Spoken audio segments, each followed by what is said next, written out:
Hello everyone, welcome back to magnet brains. My name is CS Payal Popli and जैसे कि आप देख ही सकते हैं इस पर्टिकुलर वीडियो में हम सॉल्व करने वाले हैं प्रीवियस ईयर में CBSE ने जो क्वेश्चन पेपर दिया था वो हम सब जानते हैं 2020 में तो हुए नहीं थे आज सच वो, तो 2019 का सेट हमारे पास है, तो इसे हम देखने वाले हैं आज। ये हमारा कायदे से देखा जाए तो तीसरा प्रीवियस ईयर का वीडियो है। इससे पहले 2 वीडियोस ऑलरेडी हम रिलीज़ करवा चुके हैं। अगर अभी तक आपने नहीं देखा है तो प्लेलिस्ट का लिंक डिस्क्रिप्शन बॉक्स में लिखा हुआ है, उस पर फट से जाके क्लिक कीजिए और वो 2 वीडियोस ज़रूर देखिएगा, ठीक है।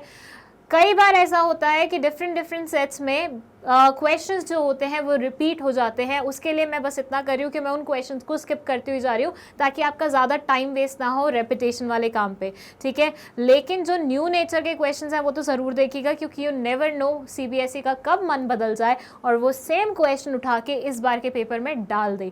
और एट द सेम टाइम ये सब सॉल्व करने से हमें CBSE का पैटर्न समझ में आता है, तो एक बार मतलब पैटर्न पता चल जाएगा तो आप पढ़ाई उस अकॉर्डिंग करेंगे, ठीक है। तो ये मेन मोटिव है हमारा ये पर्टिकुलर चीज़ करने का। अब हम शुरू करते हैं। स्टार्टिंग में दी हुई हैं कुछ जनरल इंस्ट्रक्शंस जो कि आपको पढ़ना बहुत ज़्यादा ज़रूरी है। जनरल इंस्ट्रक्शंस में ये दे रहे हैं कि ये पूरा जो क्वेश्चन पेपर है ये 5 पार्ट्स में 5 सेक्शंस में डिवाइडेड है। Section A, section B, section C, section D और सेक्शन E। अब इन सेक्शंस में अलग अलग किस्म के क्वेश्चन हैं जिनके मार्क्स अलॉटेड भी अलग हैं। लाइक फर्स्ट जो सेक्शन है उसमें 1 to 8 क्वेश्चंस आएंगे और ये सारे एक एक नंबर के आएंगे जिसका आंसर वो आपसे एक्सपेक्ट कर रहे हैं या तो एक वर्ड में या फिर एक सेंटेंस में। सेक्शन B जो है इसमें 9 to 13 क्वेश्चन आएंगे जिसमें ये 50 से 75 वर्ड लिमिट आपसे एक्सपेक्ट कर रहे हैं और ये 3 मार्क्स के रहेंगे। 14 to 19 रहेंगे आपके 4 मार्क्स के क्वेश्चन जिसमें ये आपसे एक्सपेक्ट करेंगे 120 वर्ड्स। 20 to 22 में रहेंगे 5 क्वेश्चंस 5 मार्क्स के क्वेश्चंस और इसमें आपको 150 वर्ड्स लिखने होंगे। और नेक्स्ट है हमारा 23 to 25 जिसमें ये 6 नंबर के क्वेश्चन पूछे ना वाले हैं आपसे और इसमें आपको 200 वर्ड्स लिखने होंगे, ठीक है। ये मैक्सिमम लिमिट है जो इन्होंने दी हुई है। अब ऐसा नहीं है कि 201 नहीं कर सकते, 202 नहीं कर सकते, लेकिन 250 260 ऐसा नहीं कर सकते, ठीक है। तो जो वर्ड लिमिट दी हुई है कोशिश कीजिएगा उसके आसपास ही आपका आंसर कंप्लीट हो जाए। इसके अलावा ये बोल रहे हैं कि पूरे पेपर में कोई ओवरऑल चॉइस नहीं है बट इंटरनल चॉइसेस आपको मिलेंगे, ठीक है।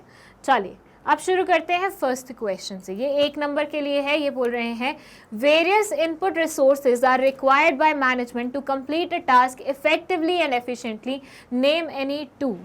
बहुत सारी इनपुट रिसोर्सेज का इस्तेमाल किया जाता है काम को, मैनेजमेंट को एक काम को इफेक्टिवली और एफिशिएंटली कंप्लीट करने के लिए। आप कोई भी 2 के नाम बता दीजिए। Money and persons are 2 input resources that are required by management to complete a task effectively and efficiently.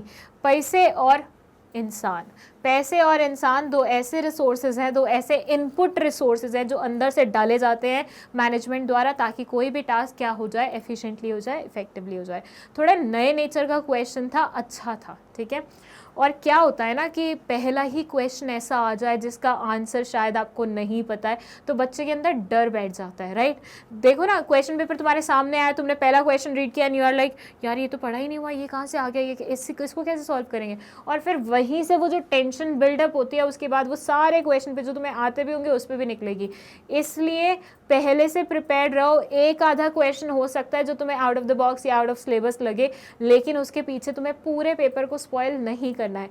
ये देखना कि सिर्फ 1 नंबर का क्वेश्चन है, लेट इट बी। इस 1 नंबर के चक्कर में मुझे आगे के बाकी के जो पूरे मार्क्स हैं वो नहीं कटवाने हैं, ठीक है।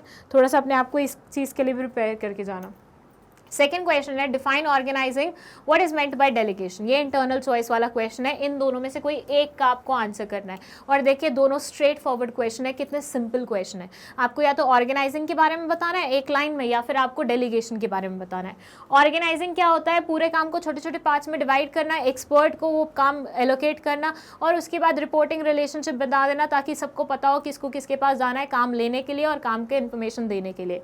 डेलीगेशन का मतलब होता है अपने सर का बोझ जो होता है वो थोड़ा सा अपने सबऑर्डिनेट के ऊपर डाल दो। तो सुपीरियर और सबऑर्डिनेट की बॉन्डिंग होती है जिसमें सुपीरियर अपने सर का नॉन कोर जो एरिया का टास्क होता है वो किसके ऊपर डाल देता है, अपने सबऑर्डिनेट के ऊपर डाल देता है ताकि उसको भी ग्रोथ का मौका मिले और इसके सर से थोड़ी सी टेंशन हट जाए। स्क्रीनशॉट लेना है तो साथ साथ लेते जाइए। थर्ड क्वेश्चन है, all business firms would like to increase their sales and earn profits to be successful. All managers dream of these. To turn their dreams into reality, managers need to work hard in thinking about the future, in making business predictions and achieving targets. The above lines describe one of the functions of management. Identify and define this function. Okay सारे business जो होते हैं, all business firms would like to increase their sales and earn profits to be successful. सब businesses चाहते हैं कि उनको बहुत ज़्यादा सेल्स हो, वो अच्छे प्रॉफिट अर्न करें और सक्सेसफुल बने। All managers dream of this, जितने भी मैनेजर्स होते हैं वो भी इस चीज़ की ड्रीम करते हैं। To turn their dreams into reality, अपने ड्रीम्स को रियलिटी में कन्वर्ट करने के लिए managers need to work hard and thinking about the futures. Manager को बहुत ज़्यादा हार्ड वर्क करना पड़ता है अपने फ्यूचर को ध्यान में रखते हुए, अपने फ्यूचर के बारे में सोचते हुए। In making business predictions and achieving targets, ताकि वो बिजनेस प्रेडिक्शंस और जो अचीव करना है टारगेट्स वो कर सके, बिजनेस प्रेडिक्शंस अच्छे से कर सके, बिजनेस के बारे में पहले से फोरकास्टिंग अच्छे से कर सके और दूसरा अपने टारगेट्स को अचीव कर सके। The above lines describe one of the functions of management. जो ऊपर वाली लाइन्स हैं वो काइंड ऑफ एक फंक्शन के बारे में बता रही है मैनेजमेंट के। मैनेजमेंट के फंक्शंस कौन से होते हैं? Planning, organising, directing, staffing, controlling, right. तो उनमें से किसी एक के बारे में ये आपको बता रही है, आपको वो आइडेंटिफाई करना है और डिफाइन करना है। चलिए किस फंक्शन के बारे में यहाँ पे बात हो रही है, सोच के देखिए। थोड़ा सा ट्विस्टेड क्वेश्चन है, यहाँ पे आप फंस सकते हैं। The answer is planning function. आपने ध्यान दिया, यहाँ पे लिखा हुआ था थिंकिंग अबाउट फ्यूचर, फिर लिखा हुआ था प्रेडिक्शंस। यहीं से आपको क्लियर हो जाना चाहिए था। ऊपर से मैंने फोरकास्टिंग बोल दिया था, यहीं से आपको क्लियर हो जाना चाहिए था कि ये तो फ्यूचर के बारे में बात कर रहे हैं, मेंटल एक्सरसाइज के बारे में बात कर रहे हैं। और फ्यूचर के बारे में बात करना, मेंटल एक्सरसाइज के बारे में बात करना क्या होता है? वो होता है हमारा प्लानिंग। तो प्लानिंग फंक्शन के बारे में यहाँ पे बात हुई है। फोर्थ क्वेश्चन है, differentiate between democratic and laser-fair style of leadership, या फिर differentiate between formal communication and informal communication on the basis of meaning. Okay, इन्होंने यहाँ पे आपको डिफरेंस लिखने के लिए दिया है, लेकिन एट द सेम टाइम आप अपने मन से कोई भी डिफरेंस नहीं लिख सकते। यहाँ उन्होंने स्पेसिफिकली बोल दिया है कि बेसिस जो आपका डिफरेंस का होना चाहिए वो मीनिंग होना चाहिए, कि दोनों के मीनिंग्स के बेसिस पे आप उन दोनों के बीच का अंतर बताइए। जबकि ऊपर वाला है जो फ्री वो है ओपन एंडेड क्वेश्चन है कि भैया डेमोक्रेटिक और लेज़र-फेयर में डिफरेंस बताओ, चाहे कोई भी डिफरेंस हो सकता है वो। तो भाई देखो, डेमोक्रेटिक में क्या होता है?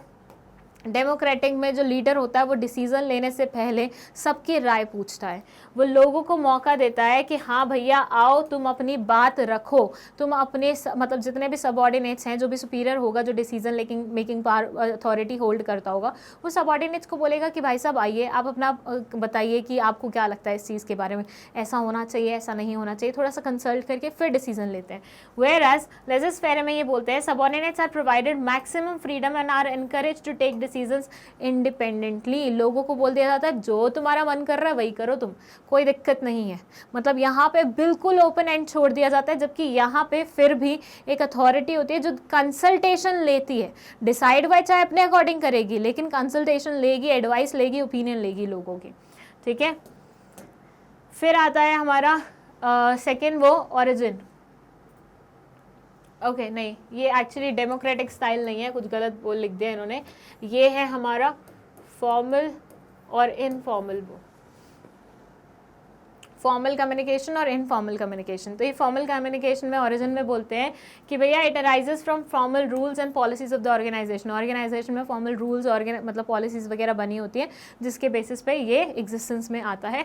वेरएज ये आता है सोशल इंटरेक्शन से। लोग जब आपस में बात करते हैं, खुलते हैं एक दूसरे के साथ, जब उनको लगता है कि हाँ यार अपनी लाइक जम रही है, हमें साथ बैठना चाहिए, तो ऐसे में इनफॉर्मल कम्युनिकेशन एग्जिस्टेंस में आ जाता है, क्योंकि उनके बीच में एक नेटवर्क फॉर्म जाता है जो कि इनफॉर्मल नेचर का होता है, ठीक है।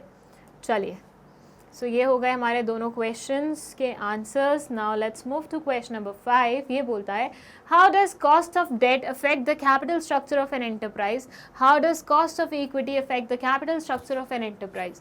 कैसे cost of debt capital structure को अफेक्ट करता है, कैसे cost of equity capital structure को अफेक्ट करता है, ठीक है। दोनों ही कैपिटल स्ट्रक्चर के बारे में बात कर रहे हैं, लेकिन दोनों पॉइंट्स अलग है, कॉस्ट ऑफ डेट और कॉस्ट ऑफ इक्विटी।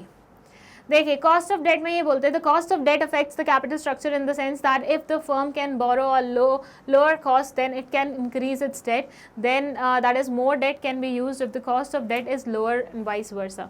अगर मान लीजिए मुझे 1 लाख का लोन 2% पे मिल रहा है तो और मेरे को इंक्रीज़ करना है तो मैं इसको इंक्रीज़ कर सकती हूँ ना, क्योंकि मुझे बहुत ही कम परसेंटेज पे ये लोन मिल रहा है। मेरे को जो इंटरेस्ट पे करना है वो मेरी क्या होगी, वो मेरी कॉस्ट होगी। तो अगर मुझे कम कॉस्ट पे कोई डेट मिल रहा है तो मैं कोशिश करूँगी ज़्यादा डेट लेने की, तो मेरे को अगर ज़रूरत है तो, ठीक है। वेयरएज कॉस्ट ऑफ इक्विटी में ये बोलते हैं the rate of return expected by the share holders is directly related to the risk associated with their investment. जो रेट एक्सपेक्ट कर रहे होते हैं शेयर होल्डर्स वो डायरेक्टली प्रोपोर्शनल होता है किससे, रिस्क कितना है। देखिए अगर मैं किसी रिस्की वेंचर में लगा रही हूँ तो मैं एक्सपेक्ट कर रही हूँ मुझे ज़्यादा प्रॉफिट मिलना चाहिए, ठीक है, क्योंकि मैं इतना रिस्क भी ले रही हूँ। More the risk more will be the profit, lower the risk lower will be the profit, ये तो पढ़ा ही हुआ है हमने, राइट। तो बस सिंपल सी बात है कि जब शेयर होल्डर्स किसी बहुत ज़्यादा रिस्की वेंचर में इंडल्ज होते हैं, कोई बहुत ज़्यादा रिस्की वेंचर में पैसे लगाते हैं, तो कहीं ना कहीं उनको ये होता है कि भैया हमें थोड़ा सा पैसा भी ज़्यादा मिले रिटर्न का जब मिलने वाला है, ठीक है।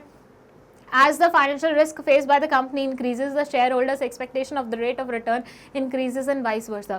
जैसे जैसे फाइनेंशियल रिस्क इंक्रीज होता है कंपनी का, वैसे वैसे शेयर होल्डर्स का एक्सपेक्टेशन बढ़ जाता है, और वाइस वर्सा भी, मतलब इसका उल्टा भी। Now as the company increases the component of debt, the financial risk faced by it also increases, therefore the shareholders' expectation of rate of return increases. ये बोलते हैं जैसे कि फाइनेंशियल रिस्क, जैसे कि अगर डेट का कॉम्पोनेंट बढ़ा दिया जाए, कंपनी में डेट का कंपोनेंट बढ़ा दिया जाए, मतलब उधारी का कंपोनेंट बढ़ा दिया जाए, तो रिस्की हो गई है कंपनी। अब क्यों इतना वो लेके बैठी हुई है, डेट लेके बैठी हुई है, तो रिस्की तो हो गया भैया, क्योंकि डेट वापस चुकाना भी पड़ेगा तुम्हें। तो अब ज़्यादा रिस्की हो गया है, तो शेयर होल्डर्स भी एक्सपेक्ट करेंगे कि भैया अगर हमने इतनी रिस्की वेंचर में अपने पैसे लगाए हुए हैं तो कहीं ना कहीं हमारा रेट ऑफ रिटर्न भी तो इंक्रीज़ होना चाहिए। हम इतना रिस्क लेके बैठे हैं तो थोड़ा बहुत तो हमारा भी बनता है ना। तो yes, that's the relationship which is there between cost of equity and this debt component. जल्दी से इसका स्क्रीनशॉट ले लीजिए, ये अच्छा क्वेश्चन था वैसे। चलिए क्वेश्चन नंबर 6 क्या बोलता है, it says XY Limited is registered with an authorized capital of 10 crore. The paid up capital of the company is rupees 6 crore. The company was facing shortage of funds. The management of the company decided to raise funds by issue of 1 lakh equity shares of 100 each. The issue was fully subscribed. After this, it was realized that the funds raised were in excess of the actual requirement. Identify and define the concept which was not considered by the company before deciding the amount of funds to be raised. ठीक है, क्या पूछ रहे हैं आपसे, ये बोल रहे हैं XY लिमिटेड जो है वो रजिस्टर्ड है ऑथराइज कैपिटल के साथ। ऑथराइज कैपिटल कितना है 10 crore, paid up share capital कितना है 6 करोड़। तो ऑथराइज कैपिटल इज 10 करोड़ और पेड अप शेयर कैपिटल है 6 crore. The company was facing shortage of funds. Company को पैसों की आवश्यकता थी. The management of the company decided to raise funds by issue of 1 lakh equity shares of 100 each. Company ने decide किया कि वो 1 लाख इक्विटी शेयर्स इशू करेंगे 100 रुपये ईच के, ठीक है, सॉरी 100 रुपये ईच के. The issue was fully subscribe, मतलब जितने इन्होंने 1 लाख इशू किए थे सबके सब लोगों ने ले लिए. After this it was realise that the funds raised were in excess of the actual requirement.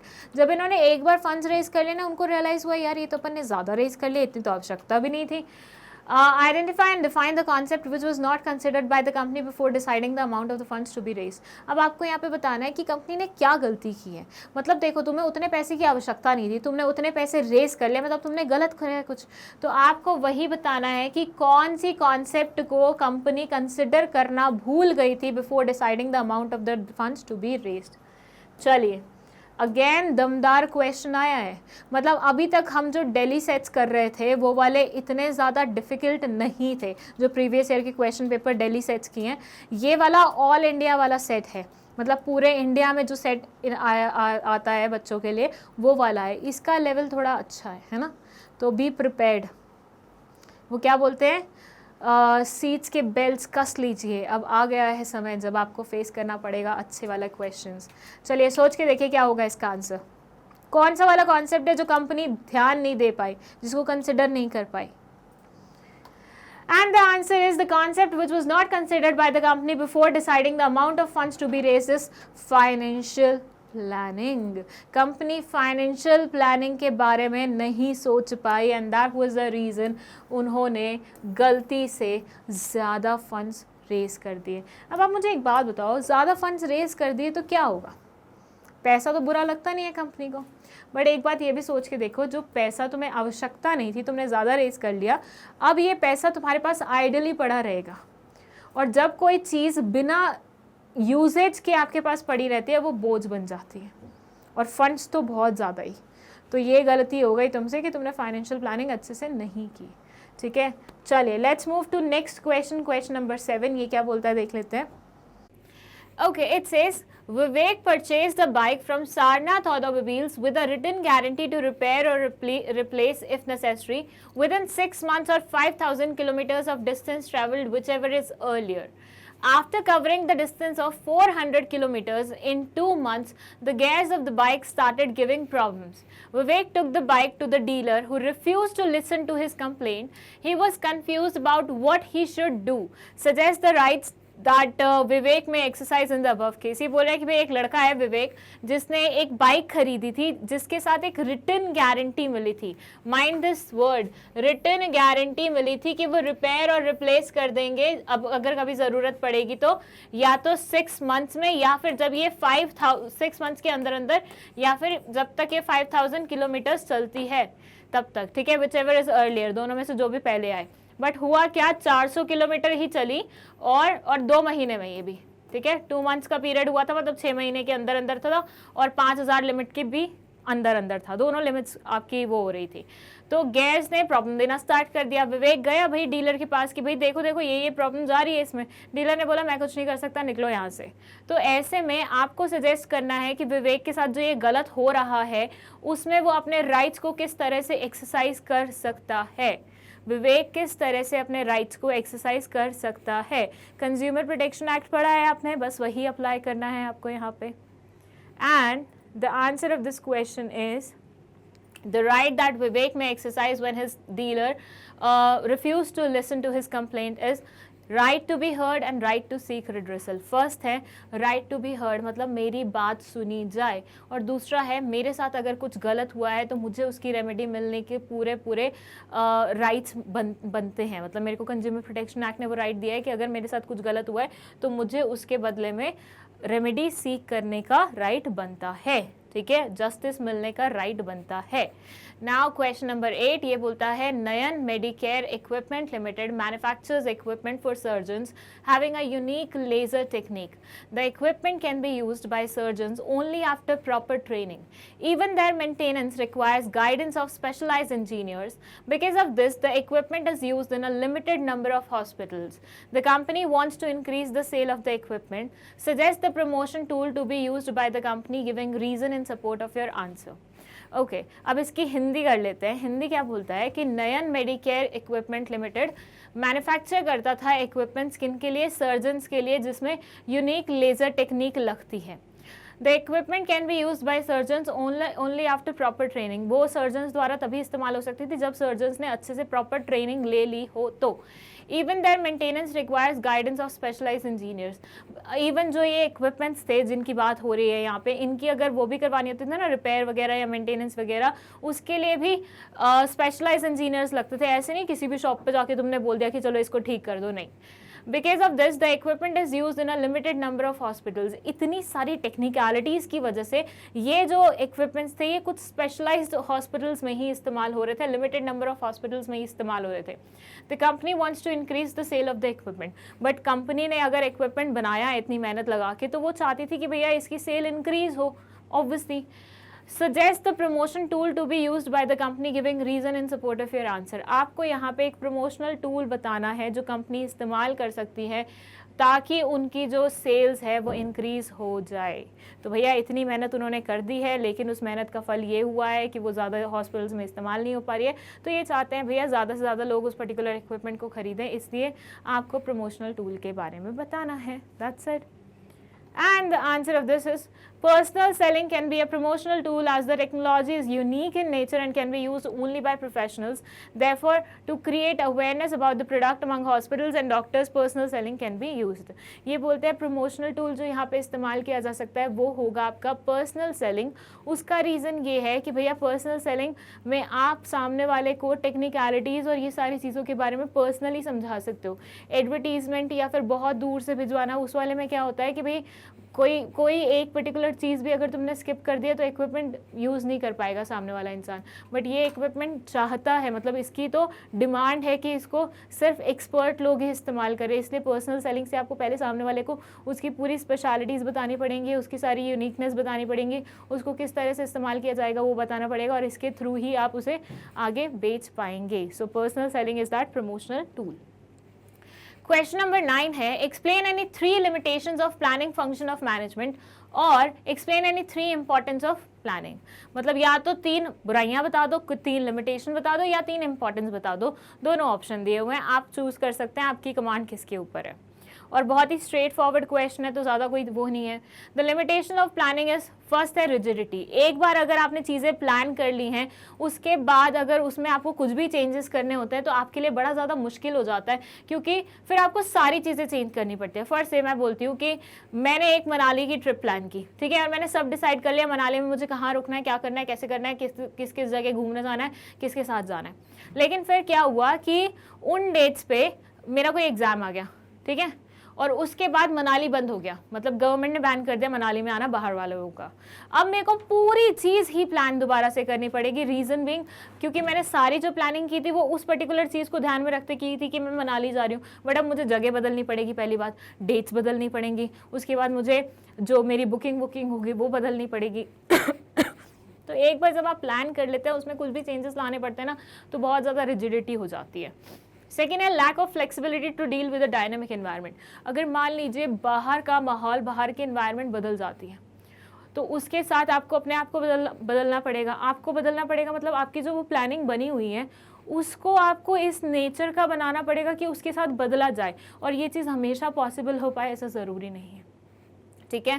कहने का मतलब ये है बदलते हुए एनवायरनमेंट के साथ आप अपने ऑर्गेनाइजेशन को बदल सकते हैं इंडीड, लेकिन आपकी प्लानिंग भी उसके अकॉर्डिंग बदल जाए ऐसा हमेशा ज़रूरी नहीं है. क्योंकि कई बार आप प्लानिंग में कितने आगे निकल चुके हो, आपने प्लानिंग में क्या चीज़ डिसाइड की थी, आपकी प्लानिंग कितनी रिजिड है, वो सारी फैक्टर्स भी आ जाते हैं. तो हमेशा डायनेमिक एनवायरनमेंट के साथ मैच करना पॉसिबल नहीं हो पाता है.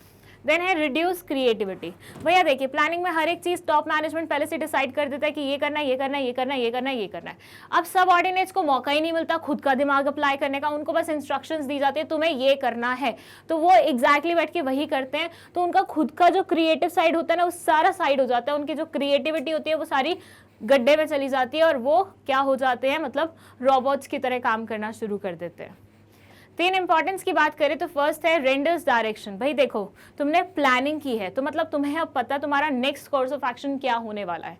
ये नहीं है कि कभी भी तुम ऐसे होगे कि कहाँ जाऊँ, इधर जाऊँ, उधर जाऊँ, किधर जाना है. नहीं, आपको पता है कि अगर आपको जाना है तो इसी डायरेक्शन में जाना है, इस डायरेक्शन में यहाँ तक पहुँच गए तो अब नेक्स्ट स्टेप पे जाना है, फिर नेक्स्ट स्टेप पे जाना है. तो ये आपको डायरेक्शन प्रोवाइड करता है. फिर है सबड्यूड रिस्क. भैया देखो अगर मान लीजिए हम प्लान करते हैं, ठीक है, तो प्लानिंग में हम हर एक चीज़ को कंसिडर करते हैं कि व्हाट इफ़ यहाँ पे ऐसा हो गया, व्हाट इफ़ वहाँ पे वैसा हो गया, व्हाट इफ़ हमें ये चीज़ नहीं मिल पाई. तो हम सारे जितने भी व्हाट इफ्स होते हैं ना उनके आंसर्स पहले से लेके चलते हैं. तो कोई भी अगर एकदम चीज़ आ जाती है ना तो वो आपके लिए शॉक का काम नहीं करती. वो एकदम से आपको रिस्क में नहीं डाल सकती क्योंकि आपने पहले से ही इसके लिए प्रिकॉशन रखे हुए थे. जैसे हेल्थ इंश्योरेंस, मान लीजिए कोई इंसान अचानक से बीमार हो जाता है, अगर उस इंसान ने पहले से हेल्थ इंश्योरेंस लेके रखा होता है तो उसकी रिस्क तो कवर हो गई ना. क्यों? क्योंकि उसने पहले से प्लानिंग करके रखी हुई थी उस चीज़ के लिए.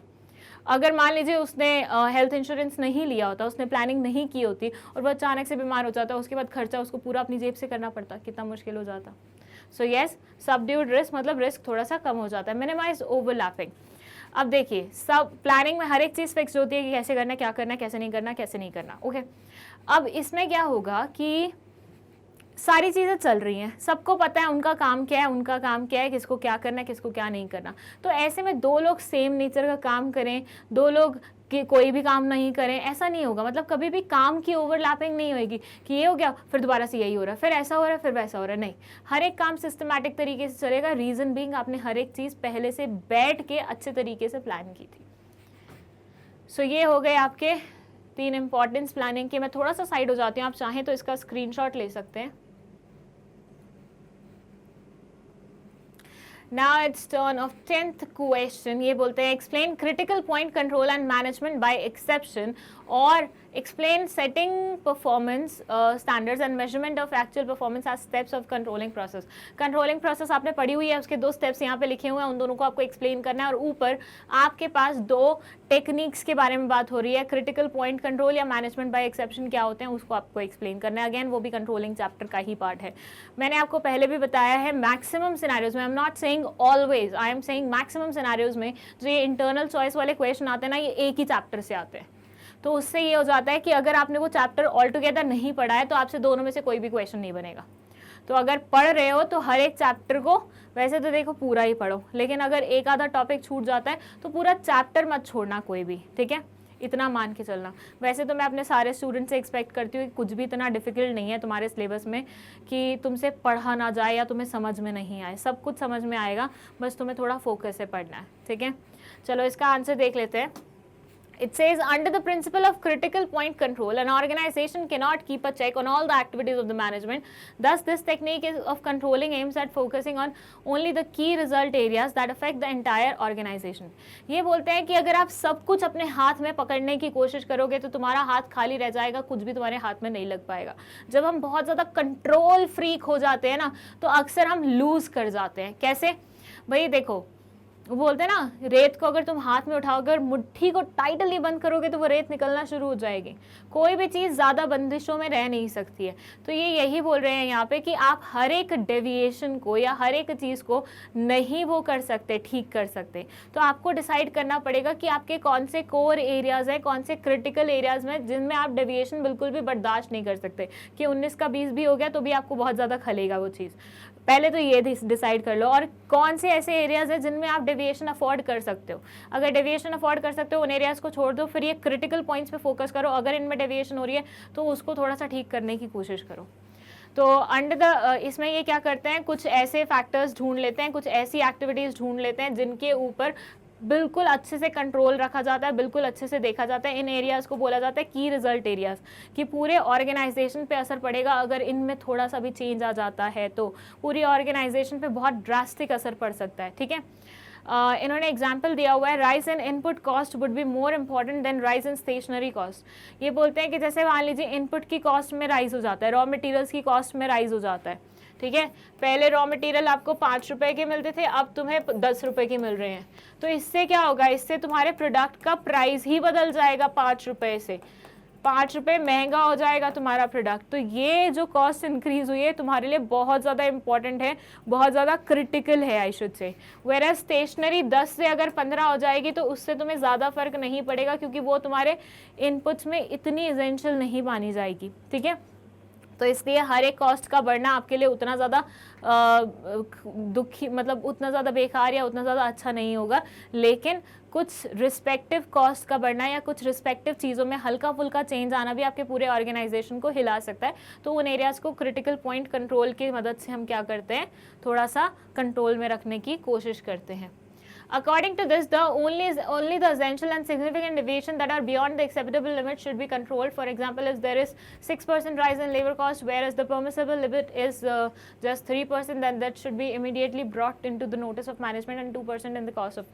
Okay, ये बोलते हैं कि भैया देखो, ऐसी चीज़ों में ना आप पहले तो एक्सेप्टेबल रेंज डिसाइड कर लो कि मुझे इतने से इतने तक चल जाएगा। जैसे मैं बोलती हूँ कि लेबर कॉस्ट अगर बढ़ती है 3% तक तो मुझे चल जाएगी, लेकिन यहाँ पे लेबर कॉस्ट बढ़ गई है 6%, उसके लिए मैं तैयार नहीं थी। तो ये हो गया क्या, प्रॉपर डेविएशन, जो कि मेरे एक्सेप्टेबल लिमिट्स के बियॉन्ड जा रहा है। मेरी एक्सेप्टेबल लिमिट क्या थी, 3% तक की थी, लेकिन अब if it's going beyond 3% then it's very dangerous for me. तो मैंने फट से जाके मैनेजमेंट को एक्सप्लेन किया कि भैया देखो ऐसा ऐसा चीज़ चल रही है, अब इसे नज़र रख लो, आगे चल के दिक्कत ना हो जाए। Controlling is a systematic approach, जो सेकंड क्वेश्चन था इसमें पूछा हुआ था वो है controlling is a systematic approach of managing and controlling the organisational actions. The following are the steps involve in the controlling process. First है सेटिंग स्टैंडर्ड्स। ये बोलते हैं सबसे पहले तो आप स्टैंडर्ड सेट करो कि आपको मीट क्या करना है, आपका एम क्या है, आपका गोल क्या है, ठीक है, मतलब आपको एग्जैक्टली किस तरह की चीज़ चाहिए। जैसे ही तुमने स्टैंडर्ड्स सेट किए उसके बाद तुम मेजर करो अपनी एक्चुअल परफॉर्मेंस कि देखो तुमने एक्चुअली अचीव कितना करा। और वैसे उसके बाद इन्होंने क्योंकि ज़्यादा स्टेप्स बोले नहीं थे, इन्होंने 2 ही स्टेप्स बोले थे, इसके आगे पूरी प्रोसेस होती है वो आपको पता ही होगी वैसे, ठीक है। तो मेनली इनका यही कहना है, मैं एक बार रीड कर देती हूँ कि कंटेंट बहुत सारा लिखा हुआ है इसमें। This is setting up of standards involves developing the benchmarks against which the actual performance is to be measured. The standards can be set in qualitative as well as quantitative terms. आप standards को qualitative या quantitative terms में set कर सकते हैं, but ज़्यादा अच्छा माना जाता है कि अगर आप quantitative उसमें set करें तो। Qualitative benchmarks can be in form of improving coordination in work, higher goodwill or increase motivational level of employees, etc. For example, to improve the motivational level among employees, standards can be set in terms of numbers of initiatives taken. Quantitative benchmarks can be in form of sales target, units to be produced or time to be spent on a particular action. For example, in a shirt factory, completing 10 pieces a day is a quantitative target. The standards that are set should be such that they facilitate easy comparison. Quantitative की बात करो तो वो 10, 20, 30, 40, 50 ऐसे figures में बात करेंगे। Qualitative की बात करो तो हमें ऑर्गेनाइजेशन में ज़्यादा कोऑर्डिनेशन चाहिए, हमें ऑर्गेनाइजेशन की ज़्यादा गुडविल चाहिए, हमें रेपुटेशन इंक्रीज करनी है, ये सब चीज़ें आ जाती हैं। measuring actual performance में लिखा हुआ है once the standards are set, the next step is to measure the actual performance of the activities. This may be done through various techniques such as personal observation, checking the sample, performance reports. बहुत अलग अलग तरीकों से हम कर सकते हैं actual performance को measure. The checking should be done in an exact and reliable manner so that correct measurement is taken for comparison.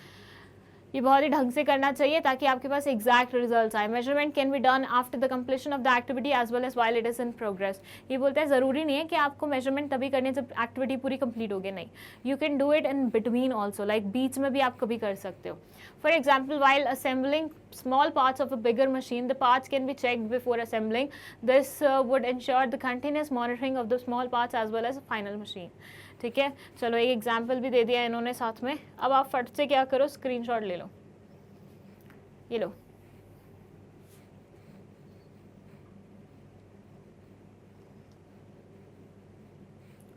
अब आ जाते हैं हम क्वेश्चन नंबर 11 पे। ये बोलते हैं Shiv has recently joined as industrial unit manufacturing low cost LED bulb.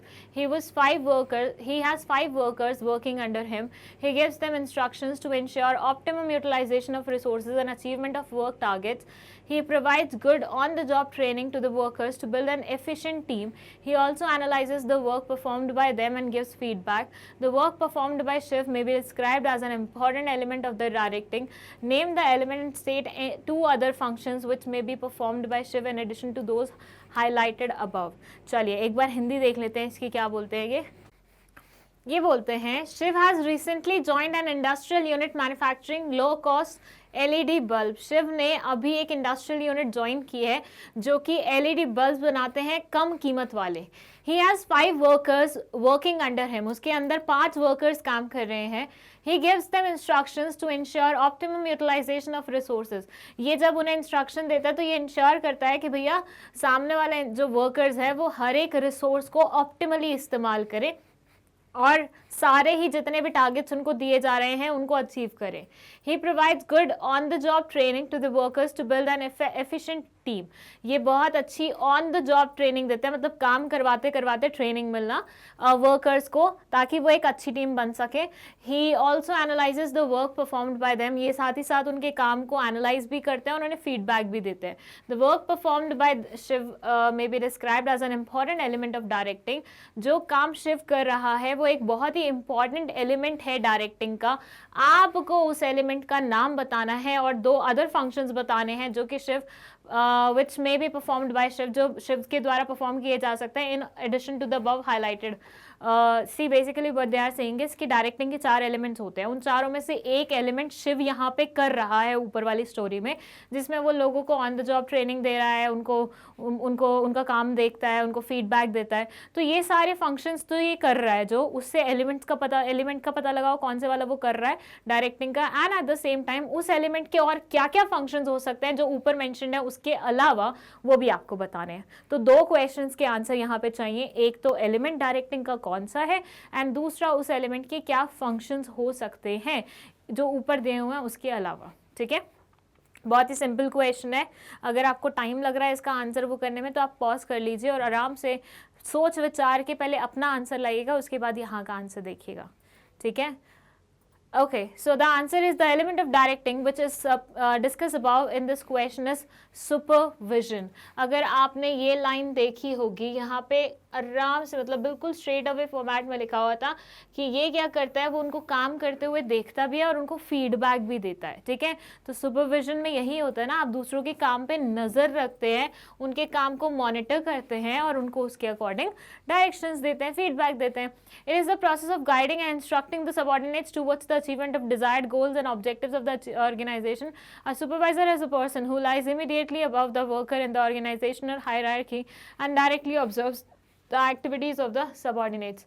जो other functions ये perform करते हैं उनमें से एक आ सकता है he acts as a link between managers and the workers। ये managers और workers के बीच में लिंक का काम कर सकते हैं, क्योंकि भैया ये कौन से लेवल पे आते हैं, ये आते हैं ऑपरेशनल लेवल पे, कि बिल्कुल इनके ऊपर, वर्कर्स के बिल्कुल ऊपर, तो इनके साथ इनका डायरेक्ट रिलेशनशिप होता है। तो इनके ऊपर भी तो बहुत सारे लोग आते हैं, तो उनके और इनके लिंक बिठाने का काम कौन करता है, ये इंसान करता है।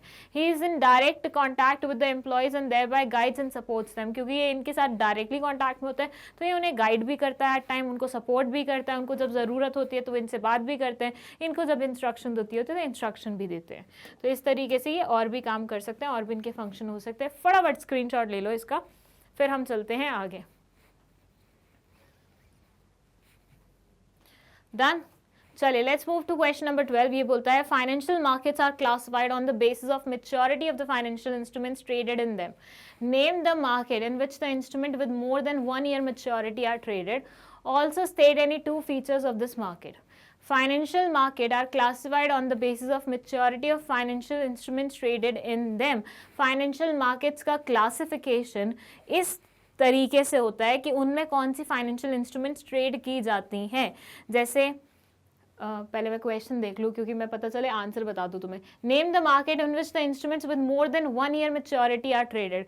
जिसमें 1 साल से ज़्यादा टाइम पीरियड के लिए जो इंस्ट्रूमेंट्स होते हैं वो ट्रेड किए जाते हैं। अब उसको आपको उस मार्केट का नाम बताना है। अच्छा वो मैंने ये पढ़ लिया, मैं तुम्हें आंसर बताने वाली थी इसका। Also state 2 features of this market. 2 features भी बता रहे हैं। तो ये बोलते हैं कि भैया देखो फाइनेंशियल मार्केट्स अलग अलग तरीके के होते हैं, ठीक है, ये आपने पढ़ा हुआ है। अब आपको पता है कि जो फाइनेंशियल इंस्ट्रूमेंट्स उनमें ट्रेड किए जाते हैं उसके बेसिस पे मार्केट्स का बाइफिकेशन होता है। तो ऐसा वाला मार्केट बताओ जिसमें ऐसे इंस्ट्रूमेंट्स ट्रेड किए जाते हैं जिनकी वैलिडिटी 1 साल से ज़्यादा की होती है, और उस मार्केट के साथ में 2 फीचर्स भी बताओ। चलो जल्दी से बताओ कौन सा होगा। बहुत सिंपल क्वेश्चन है। The answer is capital market. 2 markets होते हैं, एक होता है मनी मार्केट, एक होता है कैपिटल मार्केट। मनी मार्केट में ऐसे फाइनेंशियल इंस्ट्रूमेंट्स होते हैं जिनकी वैलिडिटी 1 साल के विद इन होती है, वेयरएज कैपिटल मार्केट में ऐसे फाइनेंशियल इंस्ट्रूमेंट्स होते हैं जिनकी वैलिडिटी 1 साल से ज़्यादा की होती है। तो yes, they are talking about capital market.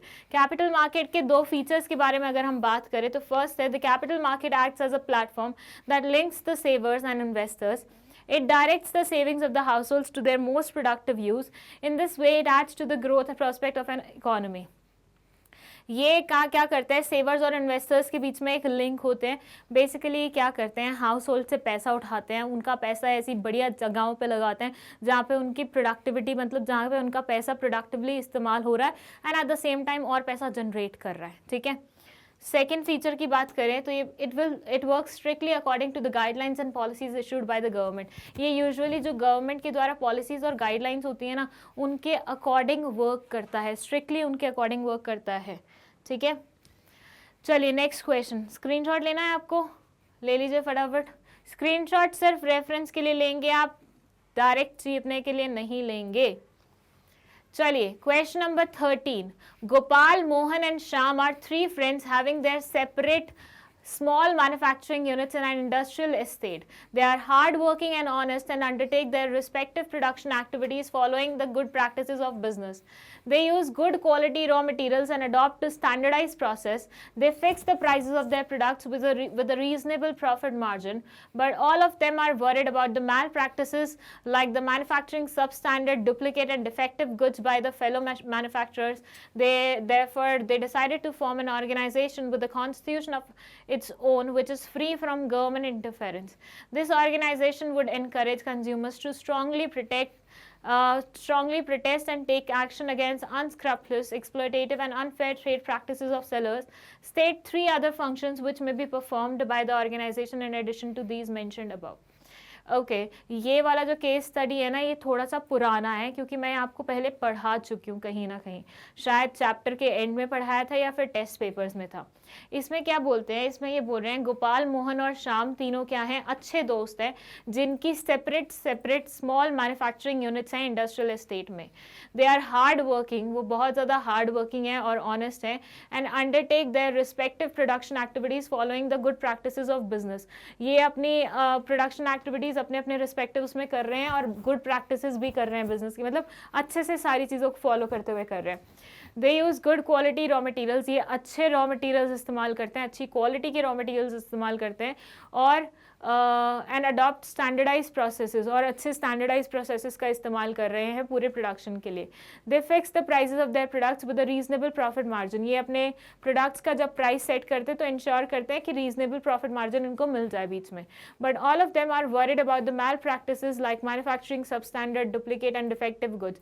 But ये सारे के सारे बहुत ज़्यादा वरीड हैं मैल प्रैक्टिसेस को लेके, जैसे कि मैन्युफैक्चरिंग में सबस्टैंडर्ड प्रोडक्ट्स का इस्तेमाल करना, डुप्लीकेसी करना, डिफेक्टिव गुड्स बेच देना, जो कि इनको पता था कि इनके फेलो मेंबर्स कर रहे हैं. मतलब जैसे होता है ना कि आप जिस इंडस्ट्री में होते हो तो आप वहाँ के ज़्यादातर लोगों को पहचानते हो कि बाकी सारे लोग किस तरीके का काम कर रहे हैं. तो इनका मानना ये था कि जो भी फेलो मैन्युफैक्चरर्स हैं वो थोड़ा इस नेचर के हैं, तो काइंड ऑफ उस चीज़ को लेके बहुत ज़्यादा चिंतित थे.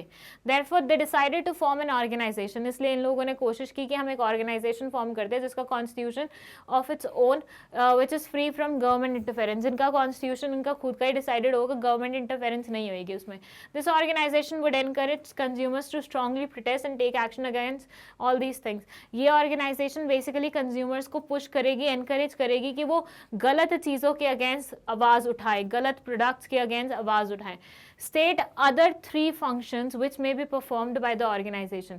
ये तो एक फंक्शन इन्होंने बता दिया जो कि इनको ऑर्गेनाइजेशन करने वाली है, लेकिन आपको अब बताना है तीन और फंक्शंस जो कि ऐसी ऑर्गेनाइजेशन कर सकती है. बस आपको ये समझने की ज़रूरत है कि तीन लोग थे, उनके दिमाग में एकदम आइडिया आया कि हम एक ऑर्गेनाइजेशन फॉर्म करते हैं कंज्यूमर के प्रोटेक्शन के लिए, क्योंकि इनको चाहिए था कि कंज्यूमर को कोई भी ठगे नहीं.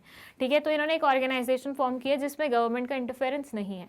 अब उस पर्टिकुलर ऑर्गेनाइजेशन के क्या क्या फंक्शंस हो सकते हैं, that you have to decide. First है publish journals, consumer education, legal assistance in filing complaints. देखिए पब्लिश जर्नल्स में बेसिकली क्या करेंगे, हर मंथ के एंड में या हर मंथ की स्टार्टिंग में जर्नल्स दे देंगे जिसमें वो कंज्यूमर से रिलेटेड बातें लिखेंगे कि कंज्यूमर्स को किस तरह से अपने आप को प्रोटेक्टेड रखना चाहिए, कौन कौन सी चीज़ें उन्हें देखनी चाहिए, किस चीज़ के बारे में उन्हें अपने आप को अवेयर रखना चाहिए एंड स्टफ. कंज्यूमर एजुकेशन में ये बेसिकली कंज्यूमर को एजुकेट करने का काम करेंगे. जो इग्नोरेंट कंज्यूमर हैं या इलिटरेट कंज्यूमर हैं उनको थोड़ा सा एजुकेट करेंगे उनके राइट्स के बारे में, उनको क्या क्या फैसिलिटीज़ मिल सकती हैं, उनको लीगल एड किस तरीके से मिल सकता है, उनके लिए क्या क्या चीज़ें ऑर्गेनाइजेशन में मतलब एग्जिस्टेंस में पहले से हैं वो सारी चीज़ें. लीगल असिस्टेंस, कभी अगर किसी कंज्यूमर के साथ कुछ गलत हो जाता है तो उसको अगर हेल्प चाहिए लीगल तरीके की तो वो. असिस्टेंस इन फाइलिंग कंप्लेंट्स, अगर कंप्लेंट फाइल कर रहा है कोई कंज्यूमर किसी कंज्यूमर फर्म में तो वहाँ पे किस तरीके से वो फाइल करे, उसको उसमें असिस्टेंस देना, उसके बिहाफ पे फाइल कर देना, ये सारे काम कर सकती है ये ऑर्गेनाइजेशन. ठीक है, तो फटाफट इसका स्क्रीनशॉट लो, ये क्वेश्चन है and this is the answer. चलिए नेक्स्ट चल रहे हैं हम क्वेश्चन नंबर 14 में। ये क्या बोलता है? ये बोलता है define management, explain how management is a multi dimensional activity, और give the meaning of a business environment, explain any 3 features of business environment. आपको बिजनेस एनवायरनमेंट का मीनिंग देना है और 3 फीचर्स बताने हैं उसके, या फिर आपको मैनेजमेंट का बताना है मैनेजमेंट क्या होती है और किस तरीके से वो मल्टी डायमेंशनल एक्टिविटी कहलाई जाती है। 4 नंबर का ये क्वेश्चन है सेक्शन सी का, जिसका आंसर आपको लिखना है। पहले तो चूज कर लो दोनों में से कौन से वाला करोगे, ठीक है, उसके बाद लिखना शुरू करना। देखिए दोनों ही बहुत सिंपल क्वेश्चन है। सबसे पहले मैनेजमेंट का मतलब और डायमेंशनल वो समझ लेते हैं। ये बोलते हैं, मैं आपको ये तो आप स्क्रीनशॉट ले सकते हैं बाद में, लेकिन ये क्या बोलते हैं, मैनेजमेंट क्या होती है? मैनेजमेंट का मतलब होता है कि एक ऑर्गेनाइजेशन की एक्टिविटीज़ को हम इस तरीके से अरेंज कर रहे हैं, एक ऐसी प्रोसेस लगा के 5 फंक्शंस को मिला के, कि उसका जो भी ऑब्जेक्टिव है, जो भी उसका गोल है, वो एक उसे मिल जाए, एंड वो भी एफिशिएंटली और इफेक्टिवली मिले। मतलब टाइम पे मिल जाए, ये ना हो कि गोल मैंने आज के लिए सेट किया और मुझे 4 साल बाद मिल रहा है, and at the same time minimum cost के साथ मिल जाए। मतलब मुझे ज़्यादा खर्चा नहीं करना पड़े, मेरे सारे रिसोर्सेज का ऑप्टिमम यूटिलाइजेशन हो, ये चीज़ इंश्योर करता है ये पर्टिकुलर मैनेजमेंट। और मल्टी डायमेंशनल इसे क्यों बोला जाता है? देखिए उसके रीज़न है। ये बोलते हैं कि जब हम बोलते हैं किसी ऑर्गेनाइजेशन में मैनेजमेंट अच्छी है, तो उससे हमारा मतलब होता है कि उस ऑर्गेनाइजेशन की हर एक चीज़ अच्छे से चल रही है। ये नहीं कि एक पर्टिकुलर डिपार्टमेंट में मैनेजमेंट बहुत अच्छा है, बाकी ओवरऑल बकवास है, ऐसा नहीं होता। तो मैनेजमेंट की जब हम बात करते हैं तो उसमें हम मैनेजमेंट लोगों की भी इंक्लूड करते हैं, उसमें हम मैनेजमेंट वर्क की भी इंक्लूड करते हैं, और उसमें हम मैनेजमेंट ऑपरेशन की भी इंक्लूड करते हैं। जब हम बोलते हैं कि मैनेजमेंट एक ऑर्गेनाइजेशन का अच्छा है, उससे हमारा मतलब होता है कि लोग यहाँ पे सिस्टमैटिक तरीके से चल रहे हैं, यहाँ का काम करने का तरीका बहुत सिस्टमैटिक है, और यहाँ के ऑपरेशंस बहुत अच्छे तरीके से होते हैं। तो इसलिए ये एक डायमेंशन में वर्क ना करके मल्टीपल डायमेंशंस में वर्क करते हैं। दैट्स व्हाई वी से मल्टी डायमेंशनल है हमारी मैनेजमेंट। सेकेंड, बिजनेस एनवायरनमेंट की बात करें और उसके फीचर्स की बात करें तो ये बोलता है बिजनेस एनवायरनमेंट का मतलब होता है एक ऑर्गेनाइजेशन जिस एनवायरनमेंट में है जिससे उससे फर्क पड़ता है, मतलब जिसमें अगर कुछ भी चेंज आता है उसका इन्फ्लुएंस आपको बिजनेस पे देखने को मिलता है, उस पर्टिकुलर एनवायरनमेंट को हम बोलते हैं बिजनेस एनवायरनमेंट। ठीक है, अब इसके फीचर्स के बारे में बात करें तो पहले एक बार मैं रीड कर दूं आप लोगों के लिए। It says business environment refers to all the external forces including economic, social, political, technological and legal that affect the performance of a business organization. These forces can affect the performance of organization either in a positive or in a negative manner. For example, a change in consumers' tastes and preferences in favor of a firm's product increases the demand for its product. On the other hand, political instability can have an adverse impact on its performance. External forces are outside the purview or control of organisation but affects its performance. ये जो organisation के बाहर के forces होते हैं जिनको हम external forces बोलते हैं, जो कि हमारा बिजनेस एनवायरनमेंट जिससे मिलके बना हुआ है, इन सब का हमारे बिजनेस के ऊपर किसी ना किसी वे में इम्पैक्ट जरूर होता है। उसमें कोई भी चेंज आता है उस पर हमारा एक तो कंट्रोल नहीं होता क्योंकि वो बिजनेस के बाहर लाई कर रही है, बट उसमें कोई चेंज आता है तो उसकी वजह से बिजनेस के ऊपर इम्पैक्ट जरूर आ जाता है। फीचर्स की बात करें तो फर्स्ट है एग्रीगेट ऑफ एक्सटर्नल फोर्सेस। बहुत सारे एक्सटर्नल फोर्सेस होते हैं, social, economic, political, this and that, उन सबको मिला के बिजनेस एनवायरनमेंट बनता है। फर्स्ट थिंग, इंटर रिलेटेड, अगर एक फैक्टर में चेंज आता है उसकी वजह से दूसरे फैक्टर में चेंज आता है और ओवरऑल बिजनेस के ऊपर उसका इन्फ्लुएंस देखने को मिलता है, तो उसको हम बोलते हैं इंटर रिलेटेडनेस। फिर होता है एवर चेंजिंग। ये बोलता है business environment is dynamic. Business environment हमेशा बदलता रहता है, बदलता रहता है, बदलता रहता है। वो भी कांस्टेंट या स्टैटिक नहीं रहता कि भैया चेंजेस नहीं होंगे उसमें, नहीं, ऐसा नहीं होता। वो आराम से बार बार बदलता रहेगा जैसे जैसे सिचुएशन चेंज होती रहेगी। तो यस, ये 3 फैक्टर्स हैं। इसके अलावा और भी बहुत सारे फैक्टर्स हैं, फीचर्स हैं, लेकिन आपको जो सबसे अच्छा लगे कि हाँ इस पर आपकी कमांड सबसे अच्छी है वो वाले लिखिएगा। मैं एक सेकेंड आपको स्क्रीनशॉट लेने का मौका दे देती हूँ। ये था हमारा फर्स्ट वो।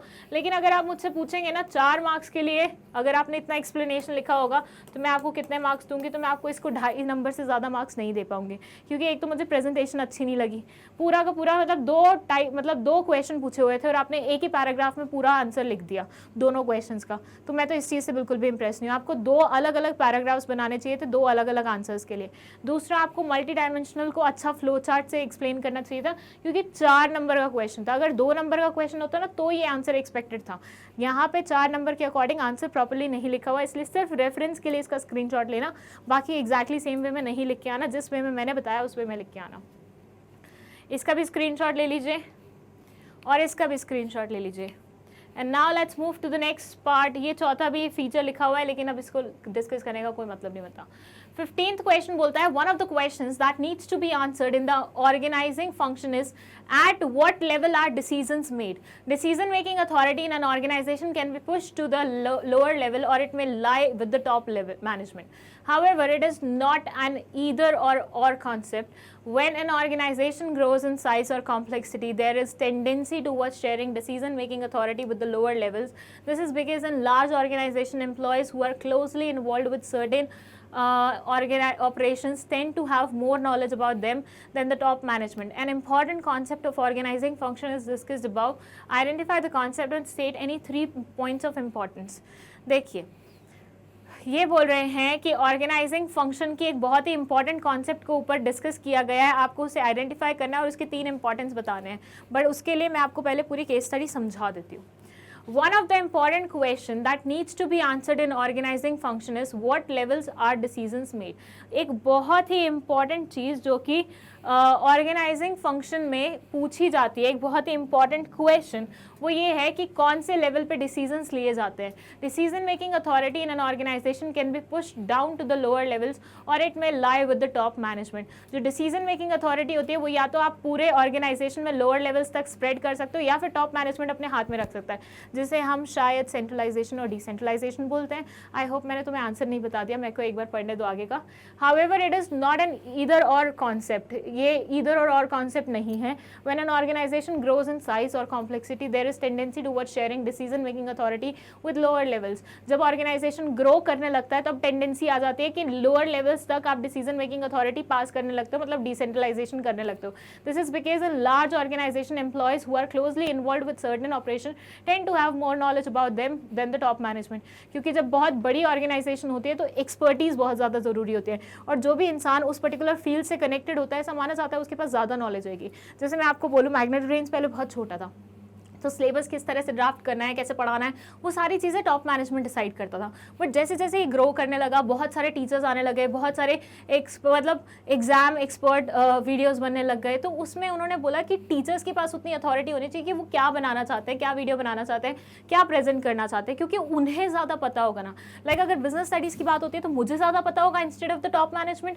ऑब्वियसली टॉप मैनेजमेंट वाले तो कॉमर्स के थे नहीं, कॉमर्स की तो मैं हूँ, बिजनेस स्टडीज़ तो मैं पढ़ाती हूँ, तो मुझे ज़्यादा नॉलेज होगी ना. तो they allow me to make the decision making, they allow me this power of decision making. क्यों? क्योंकि मेरे पास ज़्यादा एक्सपर्टीज़ होंगी.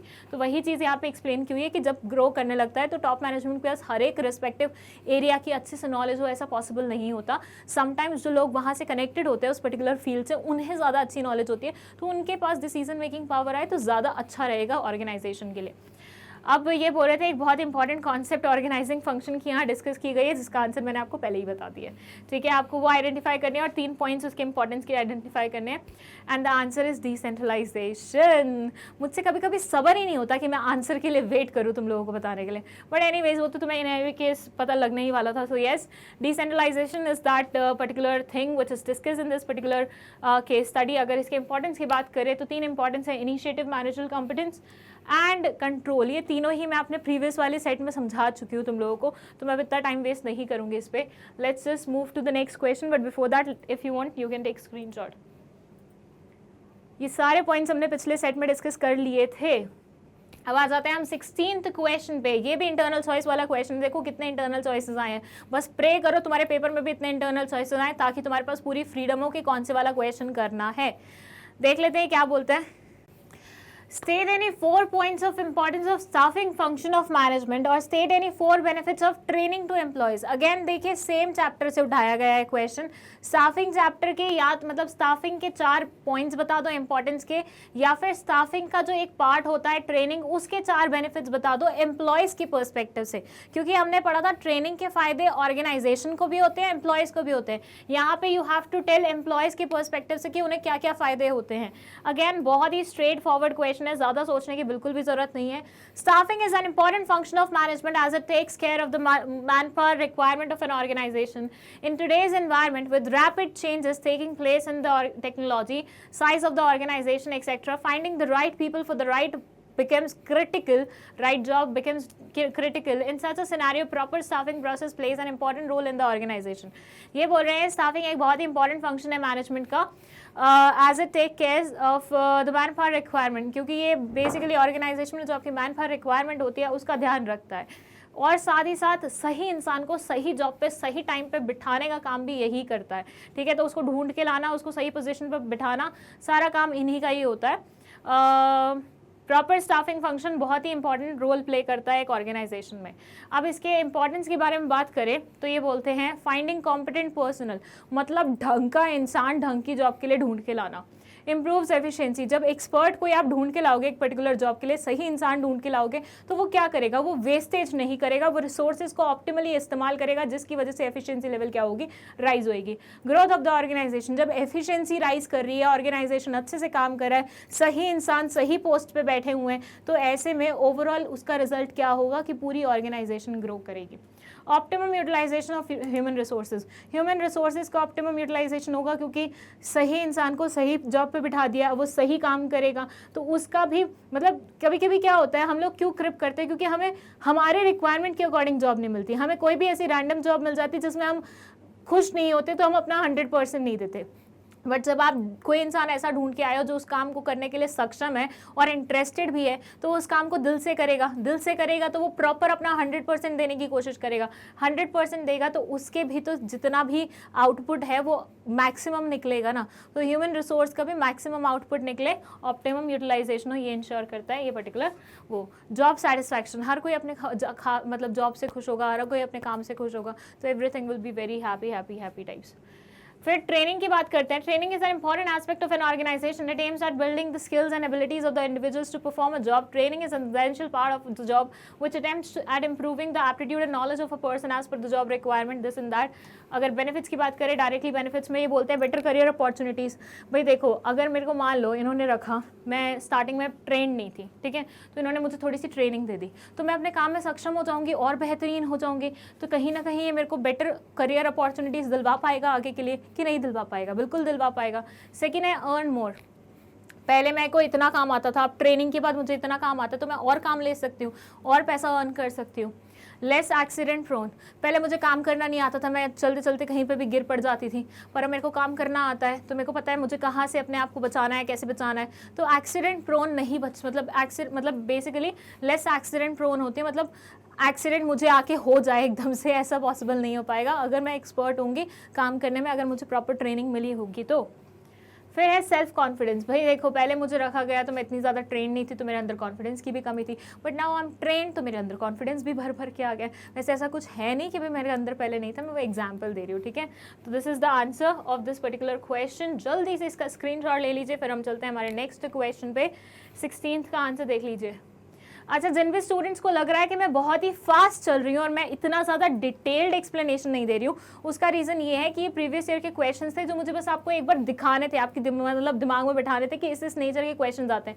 मैं यहाँ पे आपको एग्जैक्टली समझाने नहीं आई हूँ, क्योंकि ये सारे कॉन्सेप्ट्स मैं आपको इंडिविजुअली पढ़ा चुकी हूँ चैप्टर्स में, 1 शॉट रिविजन वीडियोज़ भी दे चुकी हूँ। और 16 मई को बिफोर योर एग्जाम, लाइक एक दिन पहले, तुम्हारा होने वाला है एक मेगा सेशन जिसमें मैं पूरे चैप्टर्स की रिवीजन मतलब फट से तुम्हें करवाने वाली हूँ।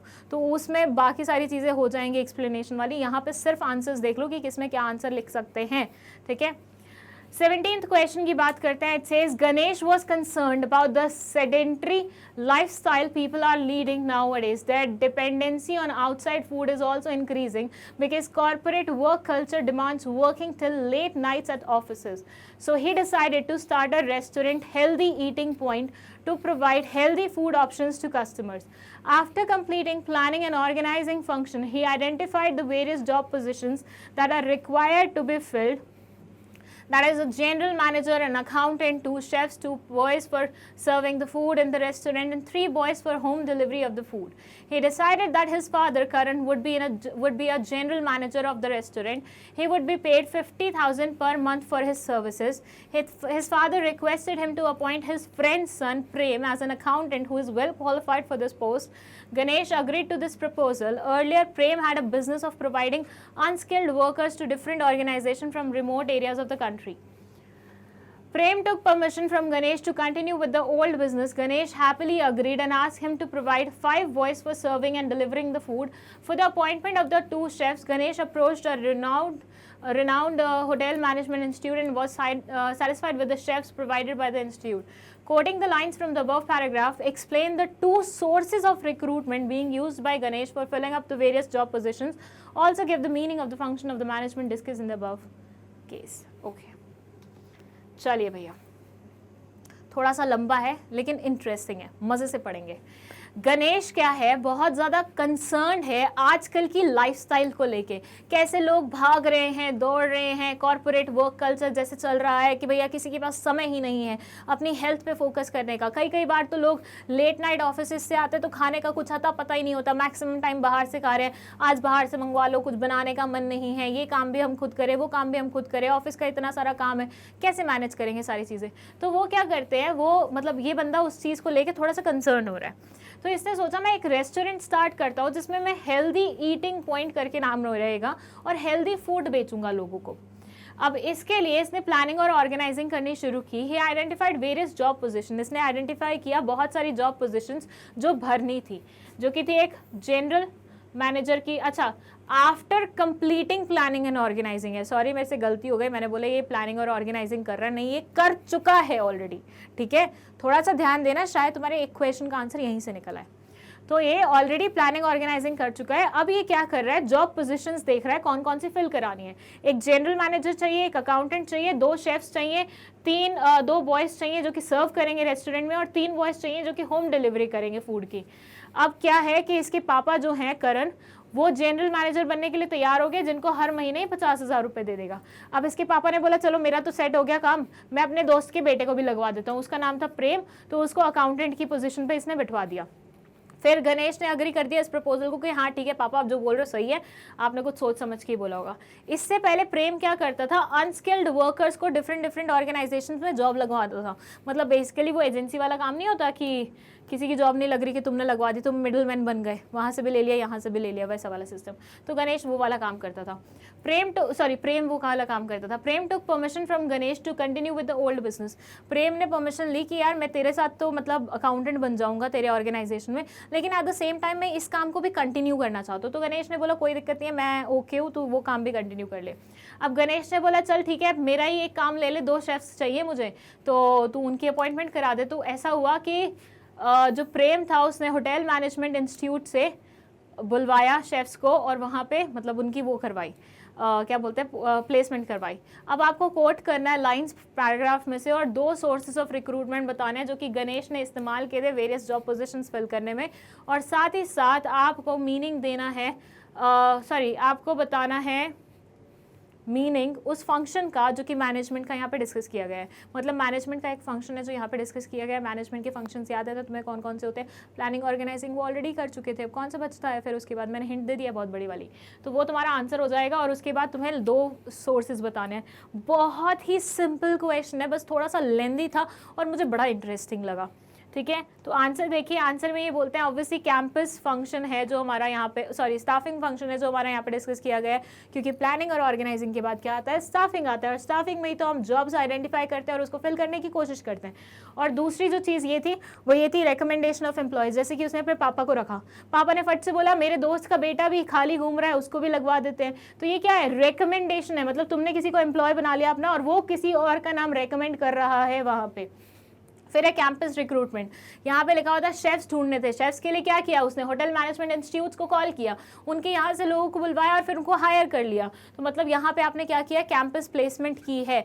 ऑर्गेनाइजेशन ने ऐसे लोग चुने हैं बाहर से लाके, बाहर से कहाँ से, कैंपस से लाके, यूनिवर्सिटी से लाके, जो लोग उनके यहाँ पे काम करेंगे। तो this is the answer of this particular question. चलिए फट से स्क्रीनशॉट लीजिए ताकि हम नेक्स्ट क्वेश्चन पे जंप करें। And this is the next question, question number 18. ये बोलते हैं Nair is working as a PGT commerce in a CBSE affiliated school of Kerala. One day he was teaching about capital market in the class. He informed the class that during 1980s, the capital market in India witnessed a tremendous growth because of the increasing participation of the public. This ever increasing investors population and market capitalization led to a variety of malpractices on the part of companies, brokers, merchant bankers, investment consultants, and other involved in the securities market. These malpractices and unfair trading practices eroded investors' confidence and multiplied investors' grievances. The government of India and the stock exchange were helpless in redressing the investors' problems because of the lack of proper penalty provision in the existing legislation. In view of this, the government of India decided to set up a regulatory body. Name the regulatory body which the government of India decided to set up. Also state any 3 objectives of the regulatory body identified in part 1. बहुत बेहतरीन question है, बहुत बेहतरीन question है. देखिए क्या बोल रहे हैं कि भैया नायर एक स्कूल में पढ़ाते हैं, केरला के स्कूल में कॉमर्स के टीचर हैं, और वो बच्चों को बता रहे हैं 1980s में कैपिटल मार्केट की ग्रोथ बहुत ज़्यादा देखने को मिली थी. भैया बहुत सारे लोग, पॉपुलेशन बहुत सारी इसमें इन्वेस्ट करना शुरू कर चुकी थी. ठीक है, उसके बाद क्या हुआ, क्योंकि इन्वेस्टमेंट करना शुरू किया लोगों ने, लोग ज़्यादा अट्रैक्ट होने लगे शेयर मार्केट के टूवर्ड्स, तो हुआ ये कि मैल प्रैक्टिसेस भी बहुत ज़्यादा होने लगे. इन्वेस्टर्स ये वो जो भी थे, मतलब सारे लोग जो भी इन्वॉल्व थे, कहीं ना कहीं कुछ ना कुछ उल्टी हरकतें करने लगे. अब उन सारी चीज़ों को कम करने के लिए गवर्नमेंट ऑफ इंडिया ने एक बॉडी बनाई थी, एक रेगुलेटरी बॉडी बनाई थी. उसके बारे में आपको बताना है कि वो कौन सी बॉडी है फर्स्ट ऑफ ऑल, और उसके 3 ऑब्जेक्टिव्स कौन कौन से हैं. अगेन बहुत सिंपल क्वेश्चन है, ज़्यादा सोच विचार करने की बिल्कुल भी जरूरत नहीं है, हम सबको पता है वो बॉडी कौन सी है. वो बॉडी का नाम है SEBI. The regulatory body with the government of India decided to set up इस SEBI, securities and exchange board of India. इनके 2 main functions, regulation, protection, prevention. मतलब ये चाहते हैं कि भैया कोई भी गलत काम ना करें. दूसरा, कंपनीज पे नज़र रखेंगे, लोगों पे नज़र रखेंगे, मिडल मैन्स पे नज़र रखेंगे, एंड साथ ही साथ ये प्रिवेंट करेंगे कोई भी मैल प्रैक्टिस ना हो. ठीक है, तो इन्वेस्टर्स की प्रोटेक्शन का जिम्मा इन्होंने अपने सर पे उठाया है. So this is the answer. जल्दी से स्क्रीनशॉट लीजिए, बहुत ही छोटू सा आंसर था इसका, बस ज़्यादा सोच विचार में टाइम कहाँ जाता है कि क्या आंसर हो सकता है. एंड आई होप अगर आपने ये चैप्टर पढ़ा तो ये आंसर तो आपको फट से आ जाएगा, क्योंकि आपने पढ़ी एक ही बॉडी है, उनके आगे पीछे की कोई स्टोरी पढ़ी नहीं है, और तो जब एक ही पढ़ी है तो आराम से ही आना चाहिए आंसर. चलिए 19th क्वेश्चन बोलता है, Jay is working as a chief executive officer of soft drinks company. The company is doing its business in collaboration with soft drinks company of France. Jay's friend Swami, a teacher of business studies in a reputed college, was discussing the marketing chapter with his students. He wanted clarity from Jay about the factors which affect the marketing decisions. Jay explained that there was a large number of factors affecting marketing decisions, which may be divided into 2 categories: controllable factors, non-controllable factors. Jay further explained that controllable factors become marketing tools that can be constantly shaped and reshaped by marketing managers to achieve marketing success. Identify and explain the set of marketing tools that can be constantly shaped and reshaped by marketing managers. Okay, sorry. चलिए इसकी हिंदी बता देती हूँ मैं, क्या बोलते हैं. देखिए एक लड़का है जय, जो कि सीईओ है एक सॉफ्ट ड्रिंक्स कंपनी का. The company is doing its business in collaboration with the soft drinks company of France. ये पर्टिकुलर कंपनी कोलैबोरेशन में काम कर रही है फ्रांस की एक सॉफ्ट ड्रिंक कंपनी के साथ. Jay's friend Swami, a teacher of business studies in a reputed college, was discussing the marketing chapter with his students. जय का एक फ्रेंड है स्वामी, जो कि बिजनेस स्टडीज पढ़ाता है एक बहुत ही बढ़िया कॉलेज में, और वो बच्चों को मार्केटिंग चैप्टर के बारे में बता रहा है. He wanted clarity from Jay about the factors that affect the marketing decision. वो थोड़ी क्लैरिटी चाहता था, जय के साथ मिलकर डिस्कस करना चाहता था फैक्टर्स ऐसे जो कि मार्केटिंग डिसीजन को अफेक्ट करते हैं.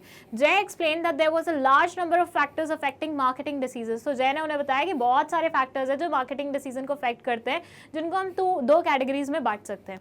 One is controllable factors, दूसरा है non-controllable factors. Jay further explained that controllable factors became marketing tools that can be constantly shaped and reshaped by the marketing managers.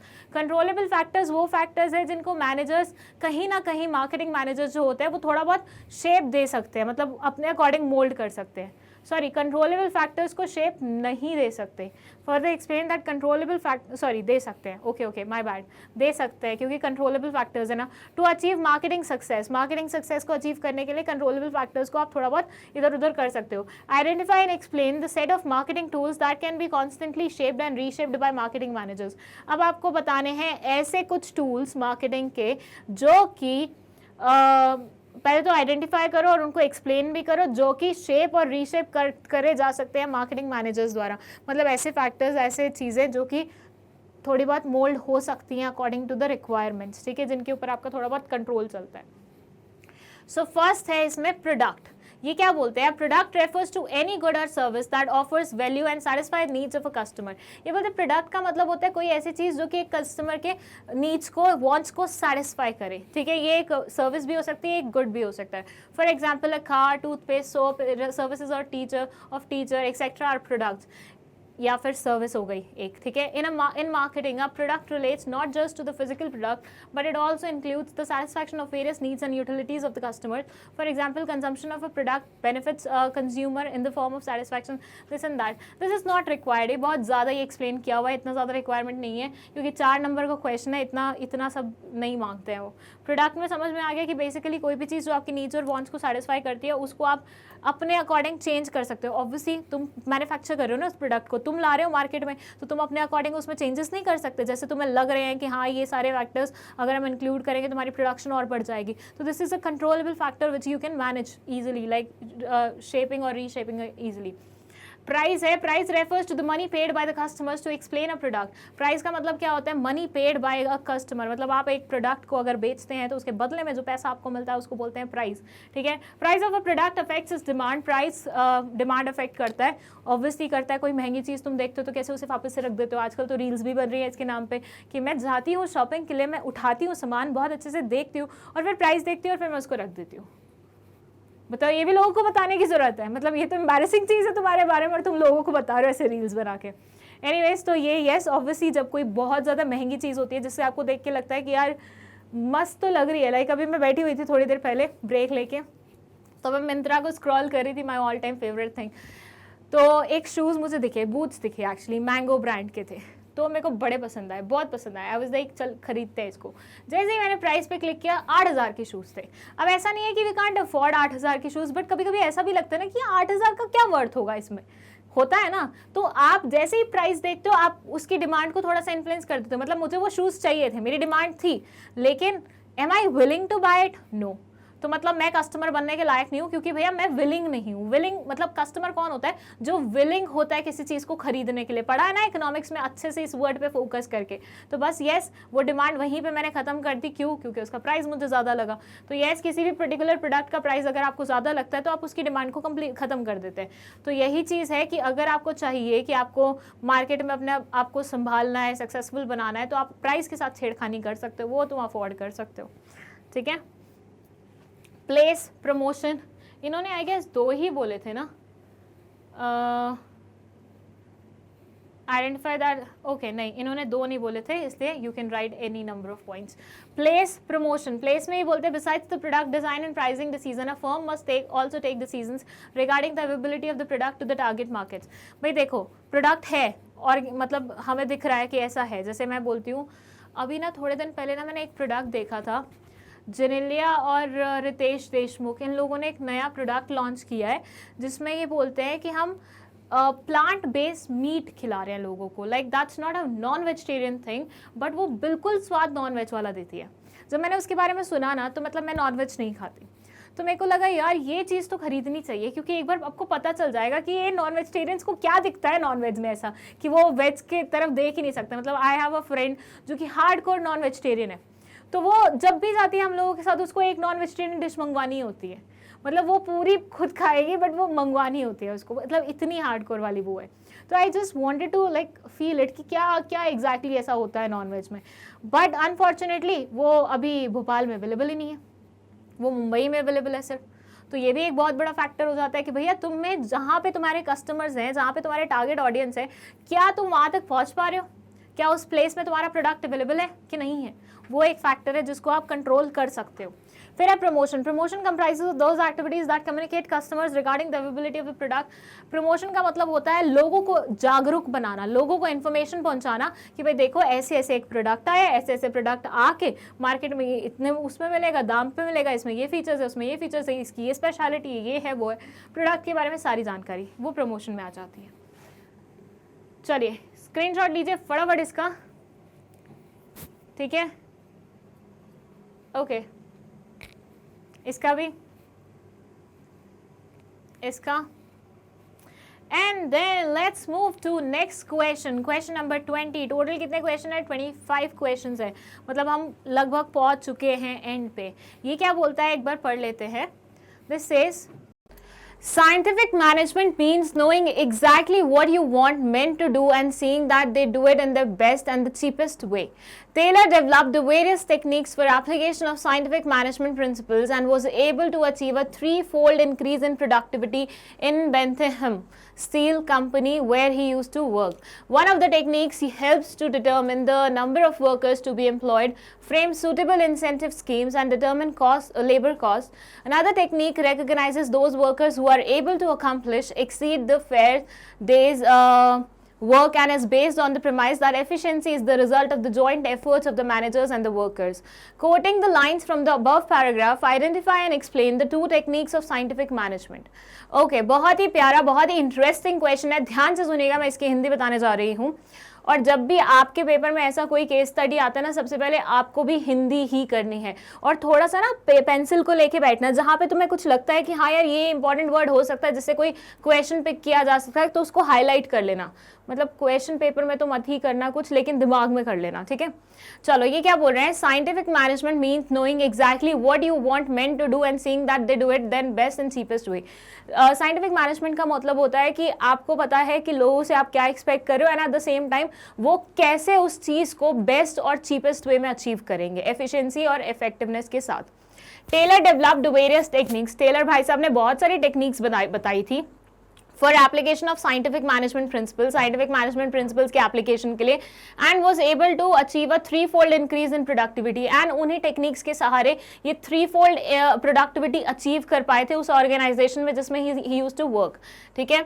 One of the techniques helped to determine the number of workers to be employed. एक technique ऐसी थी जिसमें आपको पता चलता है कि कितने number of workers जरूरी हैं किसी भी पर्टिकुलर काम को करने के लिए। फ्रेम सूटेबल इंसेंटिव स्कीम्स, उनके लिए इंसेंटिव स्कीम्स अच्छे से मतलब ढूंढ के लाना और डिटर्मिन लेबर कॉस्ट, और लेबर कॉस्ट को का आइडिया लेना, उसको डिटर्मिन करना। और जो दूसरी टेक्निक जिसके बारे में बात कर रहे हैं उससे पता चलता है कि कौन बढ़िया तरीके से काम कर रहा है, कोई कौन एफिशिएंटली काम कर रहा है और कौन इनएफिशिएंटली काम कर रहा है। Coating the lines from the above paragraph, इस पैराग्राफ से कुछ लाइन्स कोट करके आपको बताना है, आइडेंटिफाई और एक्सप्लेन करना है दो टेक्निक्स ऑफ साइंटिफिक मैनेजमेंट। देखिए हमने साइंटिफिक मैनेजमेंट पढ़ा हुआ है, राइट। टेलर भाई साहब का जो प्रिंसिपल थे एक्चुअली 4 प्रिंसिपल्स थे, उसके साथ उन्होंने कुछ टेक्निक्स भी दी थी, मैंने बहुत अच्छे से पढ़ाई हुई है आपको। अब उन टेक्निक्स में से इस पर्टिकुलर पैराग्राफ में 2 टेक्निक्स इस्तेमाल हुई हैं, ठीक है। तो आपको वो लाइंस कोट करनी है जिनमें वो टेक्निक्स के बारे में बात की गई है और एग्जैक्टली बताना है कि कौन सी वाली टेक्निक इस्तेमाल हुई है, ठीक है। बहुत ही इजी है, बस थोड़ा सा ध्यान से पढ़ने की जरूरत है और टेक्निक्स का कॉन्सेप्ट बहुत ज्यादा क्लियर होना चाहिए, तभी आंसर बनेगा। रेडी, आंसर दिखाऊं? पहले तो खुद से आना चाहिए तुम्हें और फिर यहां से चेक करना चाहिए, ठीक है। ये नहीं कि तुम डायरेक्टली आंसर देख रहे हो यहाँ पे।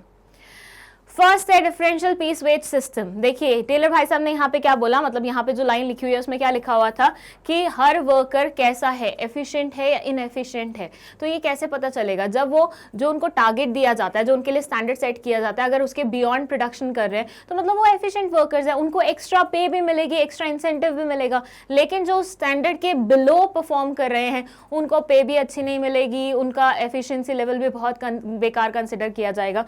तो पहली टेक्निक जिसके बारे में बात हो रही थी वो ये थी डिफरेंशियल पीस वेज सिस्टम, और लाइंस जो थी जहां से आपको पता लगेगा वो ये वाली हैं, जो कि मैंने हाईलाइट भी करी थी हिंट के उस पे, बस मैंने बोला नहीं था कि आप लोगों के लिए हिंट है, अदरवाइज मैंने उनको हाईलाइट प्रॉपर्ली किया था, ठीक है। तो ये हो गया आपका first technique. Now let's move to second technique and that is time study. Time study emphasizes setting a standard time limit to completing a particular job. The time taken for completing the job is measured for setting the standard time limit. This helps decide the number of workers to be employed for a particular task, determine their wages, etc.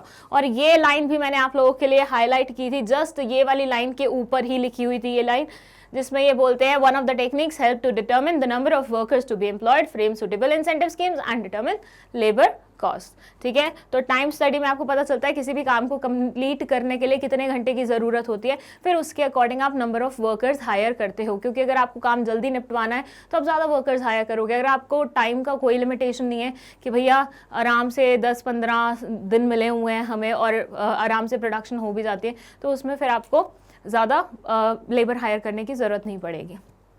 चलिए next question. अच्छा screenshot ले लीजिए reference के लिए, only for reference, that's it, टीपना नहीं है ये वाला।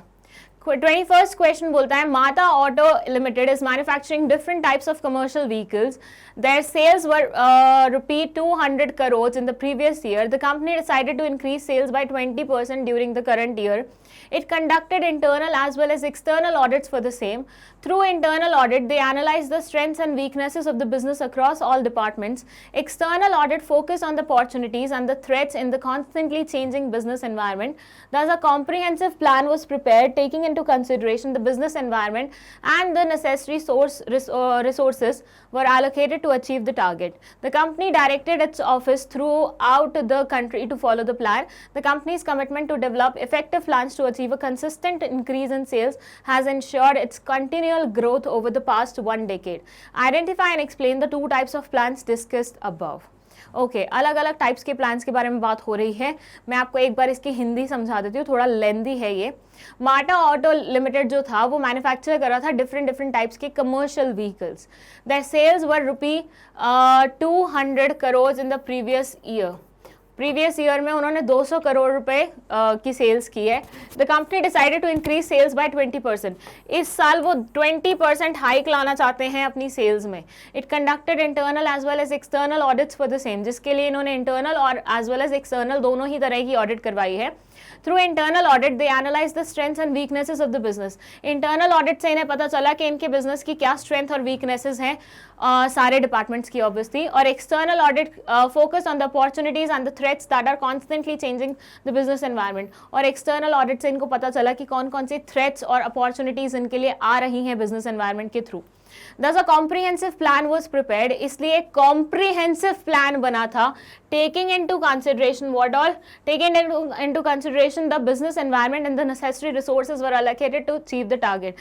Business environment को ध्यान में रखते हुए proper तरीके से और necessary resources जो भी आपको लगेंगे target achieve करने में उनको allocate किया आप लोगों ने. ठीक है. The company directed its offices throughout the country to follow the plan. पूरे इंडिया में जितने भी इनके ऑफिसेस थे कंपनी ने उन्हें डायरेक्ट किया कि ये प्लान फॉलो करना है अपन को. The company's commitment to develop effective plans to achieve a consistent increase in sales has ensured its continual growth over the past 1 decade. ये जो कंपनी है ये हमेशा से ऐसे ही प्लान्स बनाती है और ओवर द डेकेड मतलब पिछले 10 सालों से ऐसे ही इन्होंने लगातार ग्रोथ अचीव करी है. Now you have to identify and explain 2 types of plans discussed above. इस पूरे पैराग्राफ में 2 अलग अलग किस्म के प्लान्स के बारे में डिस्कशन हुई है जिसको आपको पहचानना है. ठीक है, थोड़ा सा ध्यान से पढ़ो, थोड़ा सा ध्यान से. अगर कॉन्सेप्ट क्लियर है, टाइप्स ऑफ प्लान्स बहुत अच्छे से पढ़े हुए हैं तो आराम से आपको वो ऑप्शन मिल जाएगा यहाँ पे. ठीक है, बढ़े फिर अपन आगे देखें. ओके, सो फर्स्ट है ऑब्जेक्टिव, क्योंकि कंपनी ने ऑब्जेक्टिव सेट किया है कि हमें 20% अपनी इंक्रीज करनी है सेल्स. मैंने लिखा भी था यहाँ पे 200 करोड़ इनकी पिछले साल गई है. This year they want 20% hike. This year what they want 20% hike. So that's their objective which they have set. दूसरा है स्ट्रैटेजी. वहां पे लिखा हुआ था एक कॉम्प्रिहेंसिव प्लान बनाया है इन्होंने हर एक चीज को ध्यान में रखते हुए. तो दिस इज व्हाट स्ट्रैटेजी. माटा auto limited prepared a comprehensive plan. ये इस लाइन से आपको पता चल जाएगा. ठीक है, और ये इस लाइन से पता चल जाएगा. इन्होंने लाइंस भी कोट कर दिया. अच्छा, जिन भी क्वेश्चंस में पेपर में ऐसा दिया हो quote lines from the paragraph, इसका मतलब ये है आपको कोट करनी है वो लाइंस, उसके भी मार्क्स होंगे. अगर आपने वो नहीं किया ना तो आपको पूरे मार्क्स नहीं मिलेंगे. जैसे फॉर से इसमें लिखा हुआ था कोट करनी है. ठीक है, आपने ऑब्जेक्टिव और स्ट्रैटेजी तो एक्सप्लेन कर दिया but you didn't quote the lines. ये वाली या फिर ऊपर वाली जो 2 लाइंस हैं वो नहीं कोट की ना तो आपके मार्क्स कटेंगे. आपको पूरे 5 नंबर नहीं मिलेंगे. चाहे 1 कटे 2 कटे, वो एग्जामिनर पे डिपेंड करता है, वो चेक करने वाले पे डिपेंड करता है, लेकिन मार्क्स जरूर कटेंगे. ठीक है, चलिए नेक्स्ट क्वेश्चन पे चलते हैं. क्वेश्चन नंबर 22 ये बोलता है explain any 5 points of importance of directing function of management. Explain any 5 non financial incentives. कोई भी 5 नॉन फाइनेंशियल मतलब जिसमें पैसे की बात नहीं आती है वो इंसेंटिव्स आपको बताने हैं, या फिर आपको इंपॉर्टेंस के 5 पॉइंट्स बताने हैं किसके. डायरेक्टिंग के बहुत बार बता चुकी हूँ इसलिए मैं ज्यादा लंबे में एक्सप्लेन नहीं करूंगी, बस ऐसे हल्के हल्के में समझा दूंगी. Directing initiates action. डायरेक्टिंग से एक्शन शुरू होता है क्योंकि उससे पहले सिर्फ हम डिस्कशन और प्लान ही कर रहे होते हैं. Directing directing improves efficiency of the employees by providing them motivation and leadership. जब सब किसी इंसान को सही मोटिवेशन और सही लीडरशिप मिले तो वो अच्छे से काम करता है, एफिशिएंटली काम करता है। डायरेक्टिंग इंश्योर्स कोऑर्डिनेशन, डायरेक्टिंग से इंश्योर होता है coordination. Directing helps to provide growth and stability, growth और स्टेबिलिटी भी आती है डायरेक्टिंग से, क्योंकि 4 एलिमेंट्स बहुत मेजर होते हैं इसके। जो डायरेक्टिंग फैसिलिटेट्स चेंज, कभी भी चेंज आ रहा होता है, कोई रेसिस्ट करता है, तो डायरेक्टिंग के अंडर जो हमारे 4 एलिमेंट्स होते हैं उसके थ्रू हम किसी को भी तैयार कर सकते हैं चेंजेस लाने के लिए। अब बात करते हैं नॉन फाइनेंशियल इंसेंटिव्स की। देखिए, नॉन फाइनेंशियल इंसेंटिव्स वो होते हैं जिसमें नॉन मॉनेटरी टर्म्स से हम किसी को मोटिवेट करने की कोशिश करते हैं। फर्स्ट है, अगर मेरे को मान लीजिए मेरे को किसी को मोटिवेट करना है, नहीं किसी और को मुझे मोटिवेट करना है, बट फाइनेंशियल वे से नहीं करना, मतलब वो मुझे एक्स्ट्रा पैसे नहीं देना चाहते, तो वो मुझे कैसे बूस्ट दे सकते हैं? वो मुझे इन सारे वेज से बूस्ट दे सकते हैं। मतलब पैसा इन्वॉल्व नहीं होगा, लेकिन इन सारी चीज़ों की वजह से मेरे अंदर से भावना आएगी कि हाँ मुझे करना चाहिए ये पर्टिकुलर काम, तो इन्हें बोलते हैं नॉन फाइनेंशियल इंसेंटिव्स। मतलब पैसा भी नहीं गया आपका, लेकिन सामने वाला आपसे कहीं ना कहीं प्रसन्न होकर मोटिवेट भी हो गया और उसका कॉन्फिडेंस लेवल भी बूस्ट हो गया।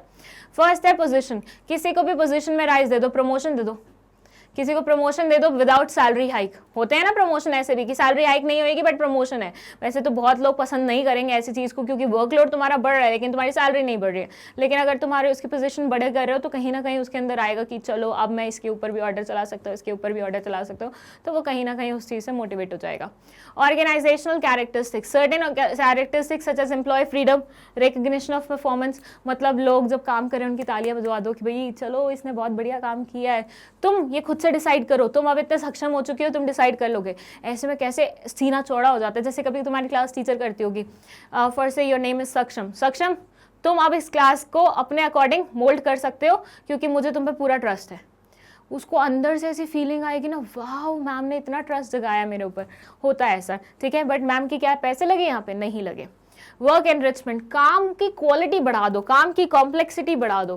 Career opportunities, better career opportunities दे दो उसको, मतलब उसका ग्रोथ करवा दो इन अ वे, मतलब उसका जो काम है उसमें इंप्रूवमेंट करा दो जिसकी वजह से अल्टीमेटली उसको बेटर जॉब ऑफर्स मिले।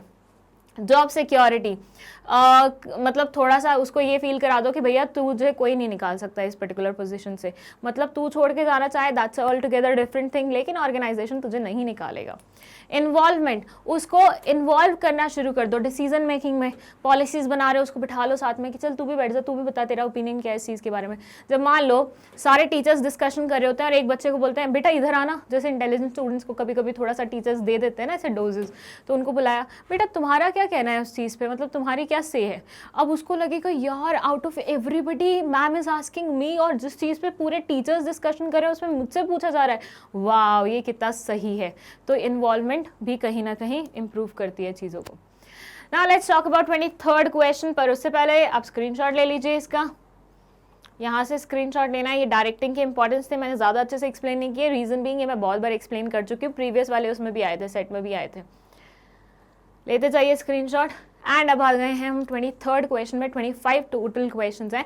Explain any 4 characteristics of coordination, coordination की कोई भी 4 कैरेक्टरिस्टिक्स को आपको एक्सप्लेन करना है। Explain any 4 points highlighting the nature principle of the management, आपको 4 पॉइंट्स हाईलाइट करने हैं प्रिंसिपल ऑफ मैनेजमेंट के नेचर के। ओके, स्ट्रेट अवे क्वेश्चन है, ज्यादा सोचने की जरूरत नहीं है। कोऑर्डिनेशन का मतलब क्या होता है? Coordination is basically essence of management. ये पुराने वाले सेट में भी आया था जिसमें मैंने बहुत अच्छे से एक्सप्लेन किया था, इसलिए मैं अभी इसको स्किप करूंगी, ठीक है। Group activity, binding force, continuous process, all pervasive function, मतलब ये एक ऐसी चीज है जो रुकती नहीं है, कंटिन्यूसली चलती रहती है। कोऑर्डिनेशन कभी नहीं रुकता कि भैया आज तुम कोऑर्डिनेट मत करो, कल कर लेना, परसों मत करना, नरसों कर लेना, ऐसा नहीं होता। You have to coordinate on a regular basis. Binding force है, ये पूरे ऑर्गेनाइजेशन को, इंडिविजुअल्स को बाइंड करके रखती है। ग्रुप एक्टिविटी है, कोऑर्डिनेशन कोई एक सिंगल इंसान का वो नहीं है, एक ग्रुप एक्टिविटी है, बहुत सारे लोगों को मिलकर बनता है। अब मैं क्या अपने आप से खुद से कोऑर्डिनेट कर सकती हूँ? नहीं, I will be needing a group for that particular purpose. All pervasive function, मतलब सारे लेवल्स हो, सारी टाइप्स की ऑर्गेनाइजेशन हो, हर एक डिपार्टमेंट हो, सबको मतलब इसकी जरूरत पड़ती है, ठीक है।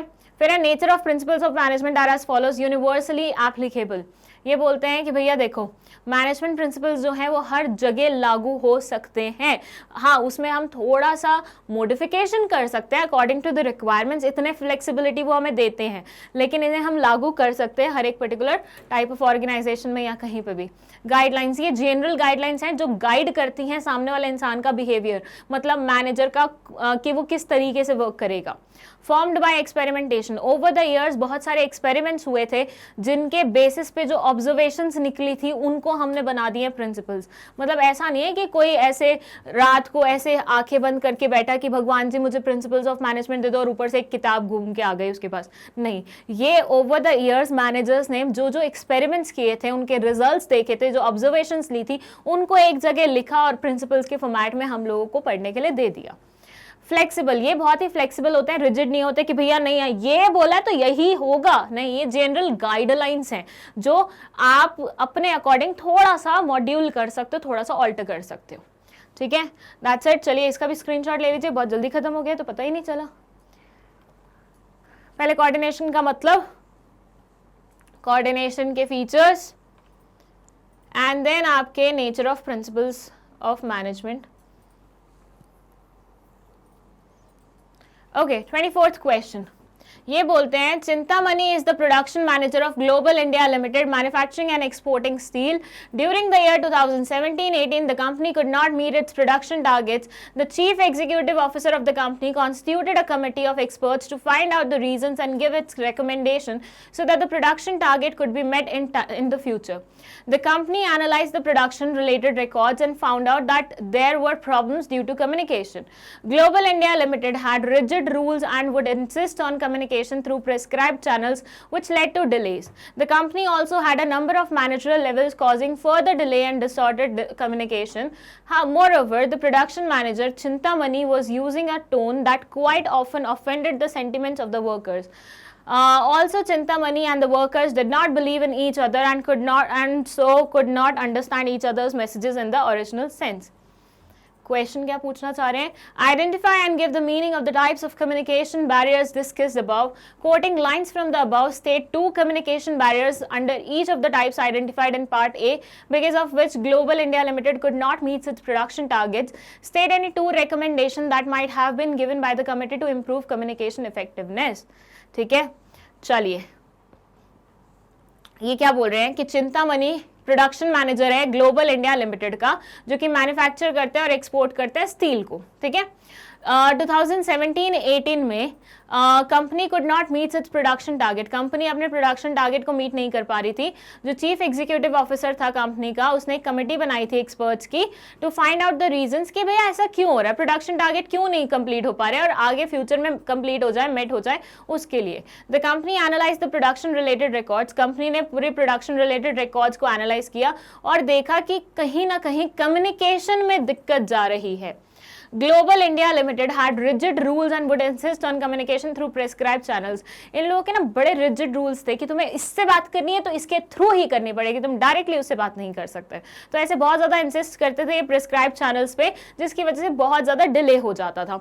The company also had a number of managerial levels causing further delays and distorted in communication. और इनका बहुत ज्यादा मैनेजरल लेवल्स पे भी कुछ कुछ चीजें चलती रहती थी, जिसकी वजह से बहुत ज्यादा डिस्टॉर्शन होता था और डिले हो जाता था कम्युनिकेशन में।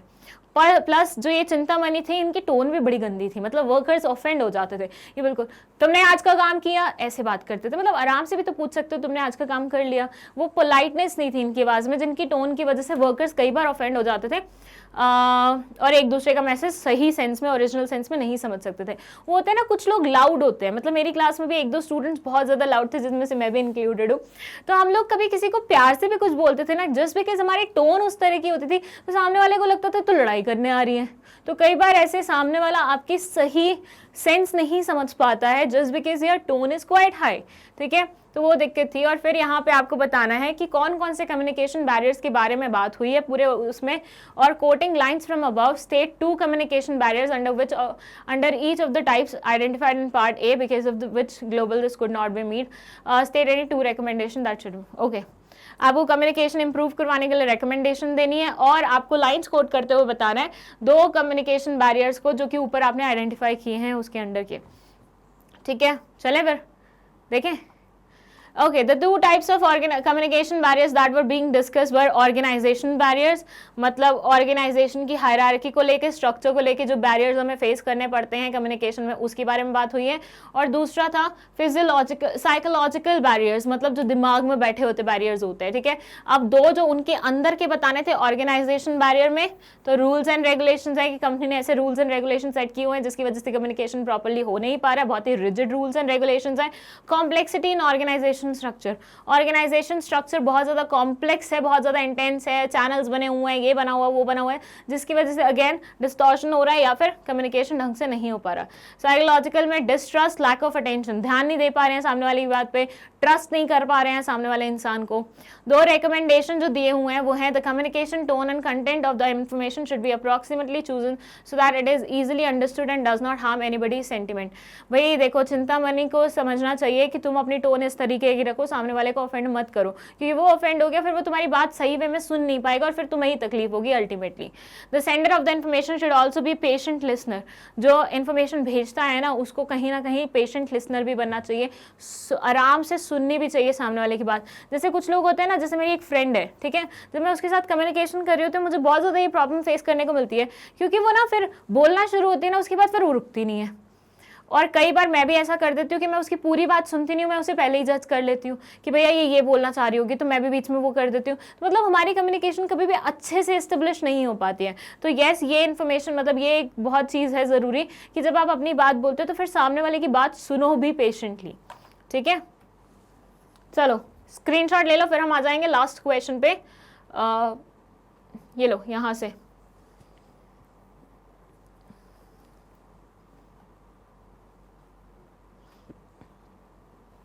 चलिए let's move to question number 25। ये बोलता है Monisha consumer goods is a leading consumer goods chain with a network of 46 stores primarily across Mumbai, Delhi and Pune.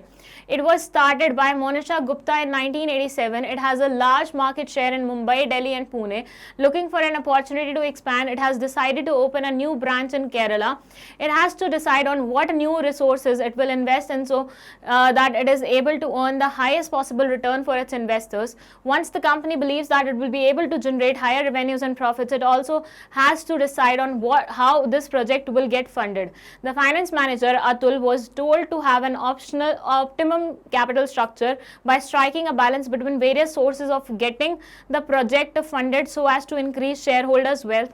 Atul, after accessing the cash flow position of the company, evaluated the cost of different sources of finance and compared the risk associated with each source as well as the cost of raising funds. State the two financial, oh यार इसमें तो answer दिया हुआ पहले से, चलो anyways. State the two financial decisions discussed in the above situation. Explain two factors affecting each of the decisions. चलिए answer पे फोकस नहीं करते हैं, आपने भी नहीं देखा आंसर, चलिए हम इसका हिंदी पढ़ लेते हैं क्या बोल रहे हैं। मोनिशा कंज्यूमर गुड्स जो है वो एक लीडिंग कंज्यूमर गुड्स चेन है जिसका network 46 stores primarily across Mumbai, Delhi और पुणे में फैला हुआ है। मतलब इनके 46 स्टोर्स हैं मुंबई, पुणे और दिल्ली में। It has started by Monisha Gupta in 1987 में मोनिशा गुप्ता जी ने इन्हें स्टार्ट किया था। It has a large market share in Mumbai, Delhi and Pune, इनका बहुत लंबा शेयर है मुंबई, दिल्ली, पुणे में। Looking for an opportunity to expand, it has decided to open a new branch in Kerala, क्योंकि अब चाह रहे हैं कि ये और फैलाएं अपने बिजनेस को, तो इन्होंने केरला में स्टोर्स खोलने के बारे में सोचा है, ब्रांच खोलने के बारे में सोचा है। It has to decide on what new resources it will invest in so that it will be able to earn the highest possible return for its investors. इन्होंने सोचा है कि किस तरह से हम रिसोर्सेज नए रिसोर्सेज में इन्वेस्ट करें कि इनको मैक्सिमम आउटपुट मिले इन्वेस्टर्स के लिए, मतलब मैक्सिमम रिटर्न जनरेट करें इन्वेस्टर्स के लिए। Once the company believes that it will be able to generate higher revenues and profit, it also has to decide on how this project will get funded. एक बार ये revenues और profits में मतलब अपना वो जमा लें, मतलब बिलीव इनके अंदर जग गया, उसके बाद ये बता रहे हैं कि भैया इनको ये भी सोचना है कि इनको नए प्रोजेक्ट के लिए फंडिंग कहाँ से मिलेगी, पैसे कहाँ से मिलेंगे। The finance manager Atul was told to have an optimal capital structure by striking a balance between various sources of getting the project funded so as to increase share holder wealth. इनके जो finance manager थे उनको instruction दी गई थी कि भैया तुम्हें इस तरीके से कैपिटल स्ट्रक्चर को फिक्स करना है कि मैक्सिमम वेल्थ मैक्सिमाइजेशन हो। मतलब वो पढ़ा था ना अपन ने, इक्विटी और डेट का स्ट्रक्चर इस तरीके से अगर हम सेट करते हैं तो उससे कहीं ना कहीं ट्रेडिंग ऑन इक्विटी का बेनिफिट मिलता है और कुछ कुछ कुछ होता है। मैं हिंट दे रही हूँ, ध्यान से समझना इसको। अब ये बोल रहे हैं Atul after accessing the cash flow position of the company, Atul ने पहले कैश फ्लो पोजीशन देखी कंपनी की, क्योंकि ऑब्वियसली किस सोर्स से पैसे उठाने हैं वो तो आप कैश फ्लो देख के ही बता पाते हो। Evaluated the cost of different sources of finance, उसने बहुत अलग अलग सोर्सेज ऑफ फाइनेंस के कॉस्ट इवेलुएट किया और कंपेयर किया, रिस्क एसोसिएटेड, हर किसी से क्या क्या रिस्क एसोसिएटेड है हर एक सोर्स से वो पता किया, with each source as well as the cost of raising funds, plus cost क्या रहेगी रेस करने की फंड्स, वो सारा एक्सेस किया इसने बैठ के। अब आपको बताना है 2 financial decision discuss in the above. 2 financial decision मतलब 3 थे ना, डिविडेंड डिसीजन, हमारा इन्वेस्टमेंट डिसीजन और फाइनेंशियल डिसीजन। तो इनमें से कौन से वाला फाइनेंसिंग डिसीजन तो कौन से वाला यहाँ पे इस्तेमाल हुआ है, कौन से 2 वो आपको बताने हैं, plus 2 factors affecting each of the decision that will be that still have to be considered by the finance manager। 2 ऐसे फैक्टर्स जो कि फाइनेंस मैनेजर को कंसिडर करने पड़ेंगे। ओके, सो 2 फाइनेंशियल डिसीजन तो होगा, इन्वेस्टमेंट डिसीजन और फाइनेंसिंग डिसीजन। क्यों? क्योंकि केरला में नया ब्रांच खोल रहे थे, that's an investment decision. Financing कहाँ से लाएंगे, पैसा कहाँ से लाएंगे, वो फाइनेंशियल डिसीजन में आता है, फाइनेंसिंग डिसीजन में आता है। 2 factors, degree of risk, criteria of investment. Degree of risk, कौन से सोर्स में कितना रिस्क एसोसिएटेड है। भाई मान लो अगर हम डेट लेके बैठ जाते हैं, कल हमारी कैश फ्लो पोजीशन अच्छी नहीं है तो वो तो हमारे सामान उठा के ले जाना शुरू कर देंगे। जब हम बैंक से लोन लेते हैं और बैंक को लोन वापस नहीं दे पाते हैं तो वो क्या करते हैं, जिस चीज़ पे हमने लोन लिया होता है उठा के ले जाते हैं। फिर से हमने गाड़ी ली थी लोन लेके तो वो गाड़ी उठा के ले जाएंगे। फिर से हमने घर के ऊपर लोन लिया था तो घर उठा के मतलब घर उठा के नहीं ले जाएंगे पर तुम्हें घर से बाहर जरूर निकाल देंगे। तो हर एक सोर्स के साथ एक रिस्क एसोसिएटेड होता है, वो आपको देखना पड़ेगा कितना है कैसा है। फिर एक criteria of investment, various other criteria such as availability of raw materials, availability of inputs and technology used also after the investment decision. Various alternatives for investment must be weighed properly for various grounds and accordingly an appropriate decision should be taken। ये बोलते हैं बहुत अलग अलग तरह के investment alternatives available रहते हैं, तो सबको आपको एक बार एनालाइज करना पड़ेगा और उसके बाद अपना फाइनल डिसीजन लेना पड़ेगा। 2 factors affecting the financing decision, operational cost, consideration of control, कितना कंट्रोल आप देने के लिए तैयार हैं, और ऑपरेशनल कॉस्ट मतलब कितनी ऑपरेशनल कॉस्ट इसके साथ एसोसिएटेड होगी। That's it. चलिए पहले स्क्रीनशॉट लीजिए, फिर उसके बाद मैं अपना वो फॉर्मेलिटी वाला डायलॉग मारूंगी, ठीक है। चलो डन। चलिए फाइनली ये पर्टिकुलर सेट भी हमारा कंप्लीट हो चुका है। अब मैं लाऊंगी इससे पहले वाले साल के जो हमारे प्रीवियस ईयर्स के पेपर्स थे वो, ठीक है। तो 2 पर्टिकुलर साल के 2019 और 2018 के हमने प्रीवियस ईयर के क्वेश्चंस देखे हैं। अब तुम्हें इसको इतने अच्छे तरीके से देखना है कि भैया तुम्हें पता चल जाए सीबीएसई किस तरीके से क्वेश्चन पूछता है, उनका पैटर्न क्या है, किस लेवल के क्वेश्चन पूछता है, ताकि तुम अपनी जो फाइनल टच वाली प्रिपरेशन है ना उसके अकॉर्डिंग करो। साथ ही साथ इसके बाद मैं तुम लोगों के लिए 3 सरप्राइज वाली वीडियोस लाने वाली हूं, और 16 मई को मतलब 17 मई में जब तुम्हारा पेपर है उससे जस्ट एक दिन पहले मैं तुम्हारा बढ़िया से लाइव लेने वाली हूं, जिसमें मैं तुम्हारी सारी कॉन्सेप्ट्स को फट फट फट से ऐसे रिवाइज करवा दूंगी, ताकि तुम्हें पेपर से पहले कोई भी कॉन्सेप्ट ऐसे ना लगे कि यार ये तो पढ़ी नहीं है या इस पे कमांड नहीं है, ठीक है। तो उस लाइव में जरूर आना, आराम से बैठ के देखना, जितने तुम्हारे डाउट्स हैं भर भर के लिख लो, उस लाइव में जाके तुम्हें पूछने हैं, ठीक है। That's it. मैं आपको बस एक चीज बता दूं कि अगर मैग्नेट ब्रेन्स पे आपको कोई भी वीडियो को सर्च करना है तो just go on Google and type magnetbrains.com, तुमको ये वेब पेज खुला दिख जाएगा।